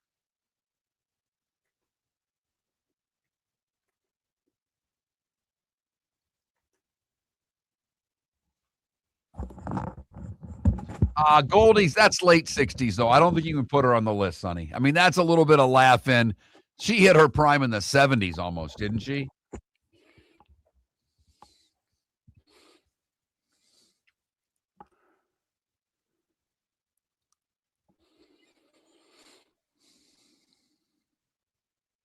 Not really. I mean, yeah, there's sharks under that bridge. I feel like but that's a whole different genre when you're going Jackie Kennedy in the 60s. But yes.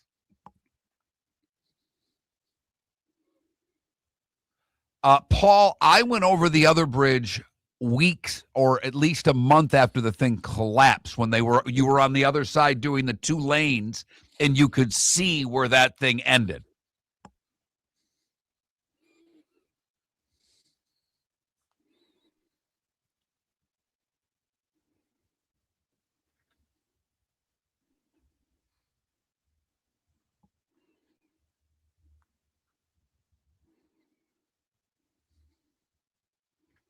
I was thinking of Grace Kelly. That's who I had there as my other one. Princess Grace. I think she would make that 60s list. I could be wrong.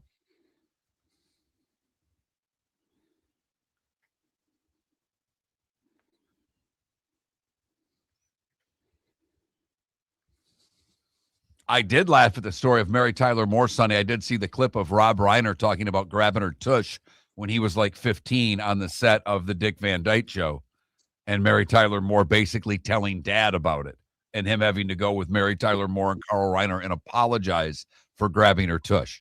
That was pretty funny story. I know in today's world you can't grab a woman's hiney. It happened a lot more in the past. Welcome back to Miller and Moulton. Text the guys what's in your mind at 21,000. That's 21000. And now, here's David Moulton. 21 minutes past the hour. Good, bad, and ugly. What's on tap? Today was the day when. Final thoughts. Maybe a pick or two coming up. Hell, maybe not. Yeah. Yeah, we were terrible. We do have to do a little homework here, a little go back and grade some homework. And the teacher did not give Miller and Moulton very good grades because Miller and Moulton sucked. I had built my record up to 2 games below 500. Right. 2 games. I was right there. Right there. And my first game was Northwestern laying 10.5 to Central Michigan. They were up like 41 spit in that game. I'm like, see, here we go. Uh-huh. Loser. 1-4. 49 and 54. That's okay. Here's the kicker. Right. I went 1-4. I still did better than Mush. There you go. There you go. Yep. Took the for 5. Took the 2 home teams on Saturday in the NFL. Chargers and Packers both at home, only given a few points. Loser. Okay. Now, I was willing to sacrifice one for the team because, it was a win either way. Vegas and the Giants. Although when 2 good teams play, I take the points. When 2 bad teams play, I take the points. So I took the points with Vegas. Yeah, it wasn't enough points. Took Carolina in 7 at home. I'm tied at the half. Feeling pretty. Sam Darnold's committing turnovers. I'm like, okay. Seattle in the second half, men and boys. Yeah, they said Carolina was. You guys aren't serious about this. They're just letting you know. You may win the NFC South. That's cute and all. Okay. We're trying to win the NFC. We'll take it from here. And then Buffalo. Another reason why, now live, I will say, I would have kicked the extra point, but I wouldn't have kicked the extra point, for any nefarious reason. I would have kicked the extra point, even though the first one was blocked, was because what's the odds of that happening twice? But secondly, the Eagles had run 17 plays in the second half for a total of 19 yards. So I was thinking, if I'm Buffalo, we'll just get this thing to overtime. They ain't doing squat. We'll win this. And if Buffalo had won, they probably would have covered the 1.5. When we made the bet, it was up to 3 in some places by kickoff. But Bills didn't get it to overtime. Therefore, I was another loser. 0 for 5. David is now 59 and 82. Yeah. Yeah, I think if I get the remaining college football playoff games and NFL playoff games right, I'll still be 3 games below 500. It's been a rough go. There's no 2 ways about it. The system, by the way, after getting off to a 5-1 start, has struggled. We kind of predicted that. There were some games that we didn't like. Some bad teams hosting some pretty good teams. Well, that's how this works out. Yesterday, another one of those happened. Gonzaga was at Pepperdine. Gonzaga was laying 29.5. They beat Pepperdine by 40. So the system is now 5-4 on the season. Nothing to worry about. At least nothing to worry about today. Couple of ranked teams playing. In fact, 6 ranked teams playing, but they are all at home. So no system plays that I see in college hoop Lots of games today, but in fact, there's quite a few ranked teams playing, but they are all at home. The system will get much more active after the first of the year when you start getting conference games. And that's where we've, quite frankly, done pretty well with this system, David, is when you got, teams going on the road in conference, ranked teams going on the road in conference and playing conference opponents who are getting points. But the rankings have remained the same in college hoop. Arizona's number 1, Michigan's number 2, Iowa State's number 3. They're all undefeated. So's Vanderbilt. So's Nebraska. Is Miami of Ohio still unbeaten, or did they lose? Because they're not ranked in either poll. They don't have a strong strength of schedule. Their analytics are not strong. But heading into the weekend, I believe they were 13-0. They very well could be, because I can honestly tell you, I have not looked up much MAC basketball. I've been living on MAC football, but not so much in MAC basketball. Yes, they are 13-0 on the season. So little college hoop for you. Battle of Florida last night in hockey. Tampa Bay with the road win over the weekend. Not last night. That was Saturday. Against Florida in a very fun, very physical game. The Florida NBA teams, they're struggling. They're both playoff teams, but Orlando just a few games above 500. Miami in their usual spot right now. They're in the play-in game because that's where they've lived the past few years. The Pistons have dropped a couple of games. Your Knicks are only a game and a half behind them. But probably the biggest surprise in the East for those that like the association is what's going on with Cleveland. They're just a game above 500. They were expected to be much better than that. And I would say, I guess the other one is how well Boston's playing. Especially since they got off to a very rough start. They were like 1-5, and now they're like 19-12, and that's with the loss in Portland last night. They think they were 18-6 in their last 24 before last night. Mark, since you're not going to be here tomorrow, all right, and your next time is on a football Friday. Friday is when the transfer portal opens. And obviously a lot of kids making their, what they're going to officially do on Monday or on Friday and Saturday. They're letting people know now. Mark, as of now, and obviously more can be added. As of now, 43 Oklahoma State Cowboys are transferring. Now, they were terrible. They've been terrible for a couple years. A lot of those guys were new to Oklahoma State. They took a flyer on Gundy and company, and it didn't work out. Matt Campbell's left Iowa State. 33 Cyclones are in the portal. But the number 3 team on the portal, Mark, Florida State. Now, over the weekend, there was news. They're hiring a new GM. They're even hiring someone else. Okay, their hires have been met with largely positive thoughts by those in the industry, but they're adding quite a lot of infrastructure to prop up Norvell and company. But, Mark, right now, the third most transfers in college football will be Florida State. West Virginia's 4th. And tied for 5th with Auburn are the Gators. And obviously Lagway headlines that. But 25 Noles, 23 Gators in the transfer portal. UTSA or North Texas are really going to benefit off of these guys that weren't good enough to play for Florida State or Florida. Boy, it's so funny, and not in a funny way, that you mentioned North Texas. Here's North Texas. They had this great year. They made it to the championship game of the American. And if you go and look at the guts of their team, a bunch of no stars, 1 stars, and 2 stars. And literally in mass, they all just went and won the bowl game. I think, is that an 11 or a 12-win season for North Texas?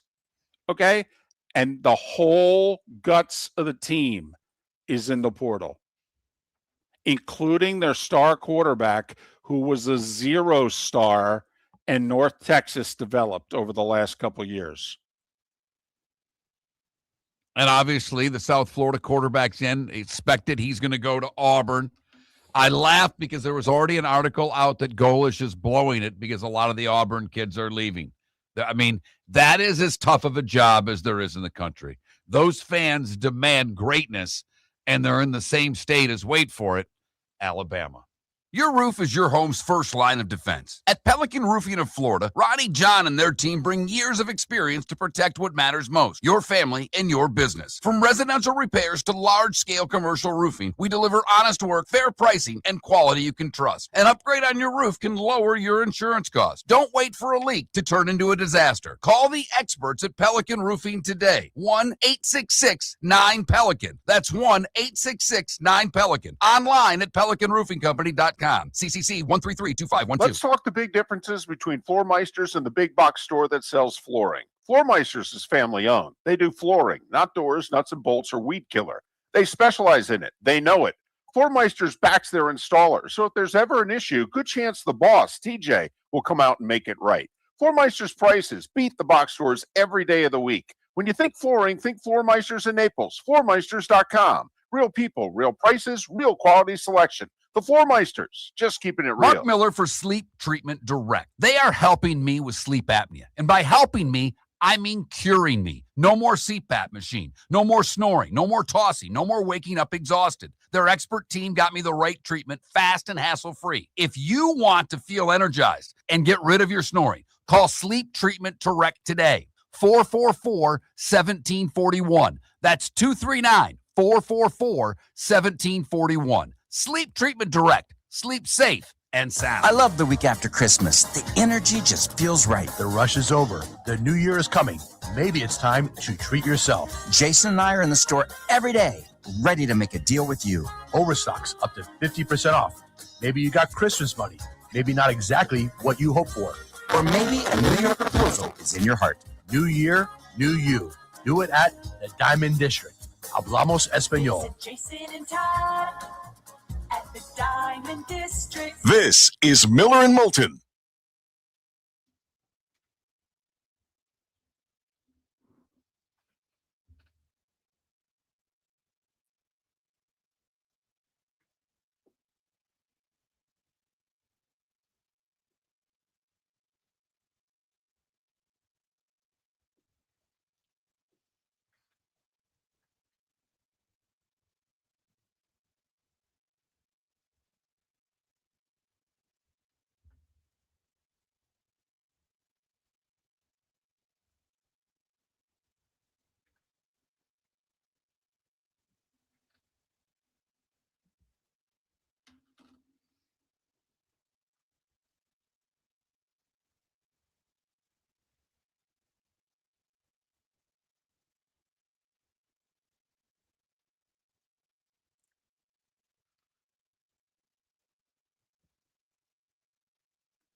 You didn't have to do that.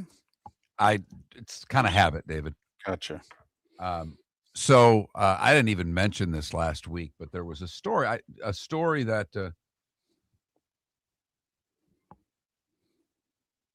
no, it's going to be Roger tomorrow. And Michael, I appreciate you loving all the information you need to know about our producers.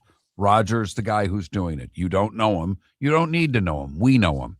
He's worked in this building for a long time. He's helping us out. There was a story last week, and I just kind of bypassed it. It was on, I didn't, because it wasn't worth anything. But when I go to NBC for Good, Bad, and Ugly stories, I saw woman's, husband and dog killed in DUI accident. The woman that survived is the lady that's been Eve and I's masseuse for the last 10 years. She was walking her dog with her husband, and a drunk driver hit them, killed her husband, killed her dog. She's in ICU. One of the sweetest people that you will ever meet. No, Roger's not a Vikings fan. Rick Church is the Vikings fan. Roger's a Purdue fan and a Colt fan.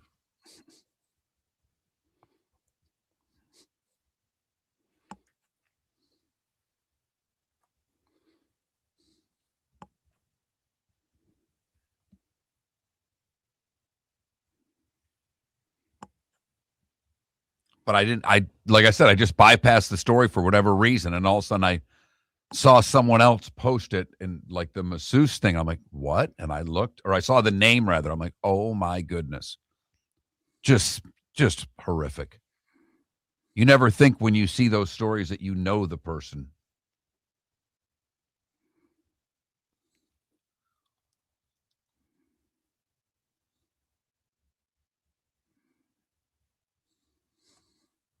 And Sonny, I mean, I can't even tell you what a good person she is. Like, I mean, just a wonderful, wonderful, wonderful, kind, sweet, always positive human being. Even my wife's been texting with her a little bit. Despite all of this, the texts she has sent my wife back are unbelievable that she can even text, let alone have an outlook on life that isn't anything but unbelievably depressing.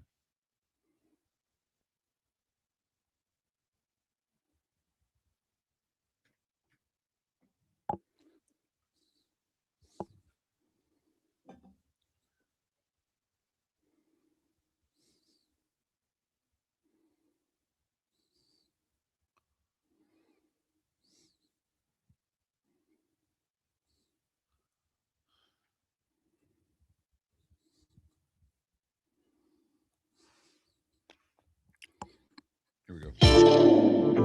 Welcome to the bonus hour, brought to you by Jason and Todd at the Diamond District. And now, here's Mark Miller and David Moulton. 22 minutes left in this Overreaction Monday, the final one of 2025. Thanks so much for being with us.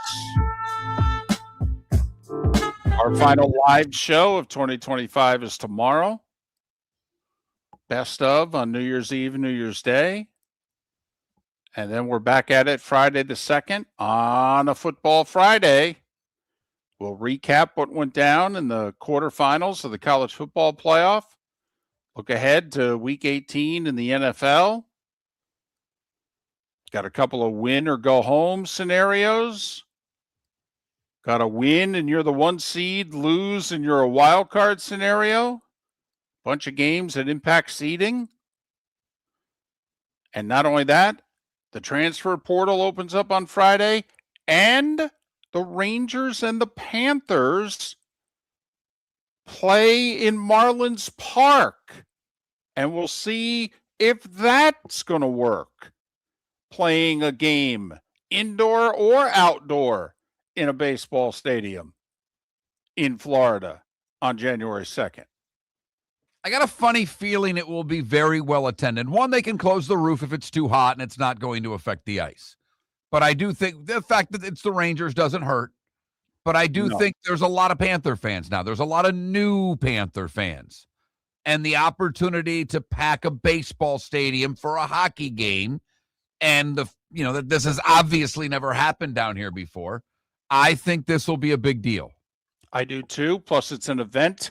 That's a great event city and area of the country. And the home team's gone to the Stanley Cup Finals 3 years in a row. And I don't think it hurts that it's a Friday after a big holiday either. So most everybody will have off. Think people have made plans. I'm with you. And it's a precursor because don't we a month later, don't the Bruins and Lightning try to pull one of these suckers off? Well, and that one's outdoor. Right. That's Ray J outdoor, That's right? Ray J. Right. Yeah. Mm-hmm. Yeah. Good luck. Should have been this. I mean, the weather's probably been more conducive of it the last few days. We'll see if the normal winter temperatures are in effect when they play that game in Tampa. I don't want to say cold or cooler, just normal. So what? A high 67? Well, that's what I mean. It's going to be at night. So, yeah. Right. So, hopefully it'll be in the 60s, low 60s at night. Yes, David. I was going to say, as we drop the puck, it's 58 degrees. We're hoping it'll crack 50 by the third period. Boy, the shootout, it'll turn into a pond by then. It's that time again, nearing the end, but not quite there yet. Here's Mark Miller with Today Was the Day When. Happy birthday, Texas. Admitted to the Union as the 28th state today in 1845. The jury's still out on whether Texas wanted in. Well, they did 180 years ago. They apparently passed it like 6 months before we admitted them in. I have a feeling now. No. But I actually think, Mark, it started during that 6 months. Okay, I really think during that 6 months, they looked around and said, whose idea was this? Are we sure? Can't we just do our own thing? 1851, the first YMCA opened in Boston, Massachusetts. Come on, everybody, sing the song. YMCA. It's 1890. Not a very good day in our history. The U.S. 7th Cavalry massacred 200-plus captive Sioux at Wounded Knee, South Dakota. 1955, new unis for NHL referees. They went with the vertical black and white sweaters for the first time. It was in a Canadiens game over the Leafs. The Canadiens would win 5-2. I did this mostly for you, David. Today in 65, CBS purchases the TV rights to the NFL for 66, 67, and 68. Do you want to take a stab at what they paid per year? Ooh, okay. If I could just take 10 seconds, because I believe the Sables purchased the video rights to the 60 NFL championship game for like $20,000. $10 million. No, almost double that. $18.8 million per year in 1965. What's ESPN paying now for Monday Night Football a year? 2.7 bubba. If you divide it by, I think we air like 20. Like it's over 100 million a game. Namath throws 3 touchdown passes, and the Jets beat the Raiders for the AFL championship today in 68. The final score 27-23. Bomb late. They're trailing by 3. Maynard runs a go down the right sidelines. Namath hits him inside the 10. And he hits him for the go-ahead score. And Jets haven't done much since. Much like sitting on the dock of the bay for Otis Redding today in 73, Jim Croce's Time in a Bottle hits number 1. It was 3 months after he was killed in a plane crash. 1982, Bear Bryant ends his career at the University of Alabama with 323 wins. Today in 84, slacking. I mean, just a slacker. Gretzky had his 32nd hat trick and would add 3 assists in a 6-3 win over Detroit for his 100th point. It was the second fastest anybody had done it in the history of the league, because the year before, Gretzky did it in 34 games. In 84, it took him 35 games to get to 100 points. Today in 2007, Brady would throw his 50th touchdown pass, and the Patriots would finish the season 16-0. And today in 2018, in the Orange Bowl, Alabama would beat Oklahoma 45-34. Charles Goodyear, big and rubber. Andrew Johnson, our 17th president. Pete Dye, the golf course architect. Matt Guitar Murphy from the Blues Brothers, among others. Mary Tyler Moore. Ray Nitschke, owner of Everything Miami, Wayne Huizenga. And Mary Ann Faithful would have all celebrated birthdays today. Wow, quite a list. Pretty good list. John Voight's 87. Lafitte Pincay Jr., the jockey, rode Swale to a win, is 79. Ted Danson, 78. Doesn't look it either. Still going strong. Well, that's because his hair's like 7. That's true. Sean Payton, 62. Jay Fiedler, 54. Theo Epstein is 52. And Myles Garrett is 30 years old today. What did I miss, David? Think about that. Theo's 52. He took over the Red Sox, I believe, right after the 2002 season.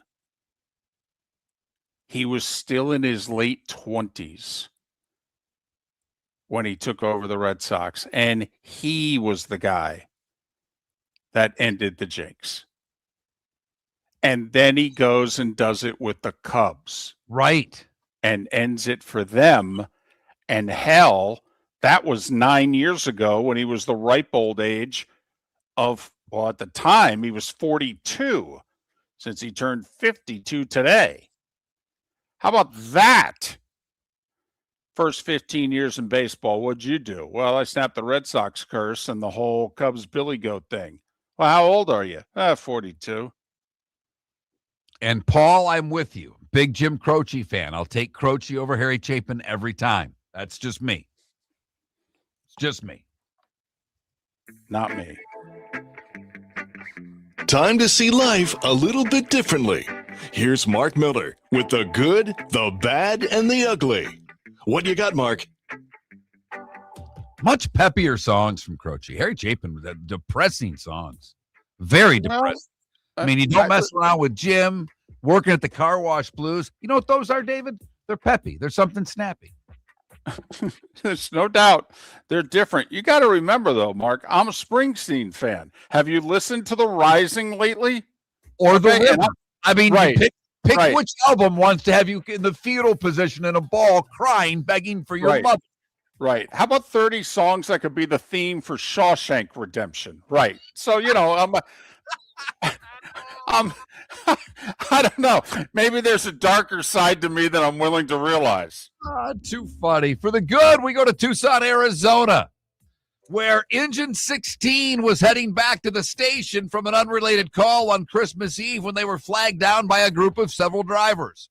A dog had run out to the road and was run over, but fortunately avoided big injury, but its paw was stuck under a rear tire. The crew blocked traffic on a busy, wet roadway and freed the dog. Now, animal control trying to reunite the dog with its owner. For the bad, God, so many choices. We'll go to stay in Florida, other coast, where a lot about this story I'm confused with. But a Florida man was arrested for third-degree theft before Christmas. Adele Perez said deputies saw him leaving a fenced avocado grove with bags of avocados weighing up to 400 pounds. One, we can already say that Adele Perez is a very strong individual. But he stole the fruit, and he said he was planning on selling the avocados to buy Christmas presents for his 2 children. When they picked him up, he had put the avocados into his Mercedes. If you're driving a Mercedes, do you really need to steal avocados to buy Christmas presents for your kids? Finally, the ugly. We stay in Florida. And, well, we go to the bell that's been ringing. Because things did not work out well for a man who was ringing the bell for Salvation Army. He apparently went bat blank crazy and tried to impale a Publix manager with the tripod from the donation bell from Salvation Army. He was arrested. No word on whether the change got back to the Salvation Army. And that is the good, the bad, and the ugly. Brought to you by the Cape Coral Police Department. Jobs, great pay, overtime available. For all information, if you want to be a Cape Coral police officer or other jobs within the Cape Coral Police Department, you simply go where, David? CapeCops.com. Got it? CapeCops.com. So we all know about Monday Night Football. Rams 7.5 in some spots. Favorite over Atlanta. The game's in Atlanta. 8:15. ESPN. I don't know if it's simulcast on ABC or not. I think it's just ESPN for some reason. Over-under's 49.5. If you're a Bucs fan, you're rooting for the Rams because you want to get that pesky chance of a 3-team tiebreaker involving Atlanta out of the way. Falcons are eliminated from the playoffs, but they could really make your life miserable. There are no bowl games tonight. There are 11 games in the NBA. Both Florida teams in action. Heat are hosting the Nuggets, one of only 3 games involving winning teams, only 3 of the 11. The other one, Magic at Toronto, a couple of winning teams, also at 7:30. Magic a slight road favorite. That's interesting to me. They just got whacked at home by Charlotte. Yeah, that was funny. I was thinking about that because you were talking about that game before the weekend going, they should be able to bounce back against Charlotte, and they got whooped. Right. Yeah, they don't got know what's whooped. really going wrong with Orlando right now. I know Wagner's been out, but I mean, that shouldn't prevent them from beating Charlotte. Well, I agree. You know, first it was Paulo, now it's Franz, but still, they should be better than they are. And then, Mark, you got the NBC Peacock double dip tonight. Eastern half of the country at 8, we'll see Cavs and Spurs.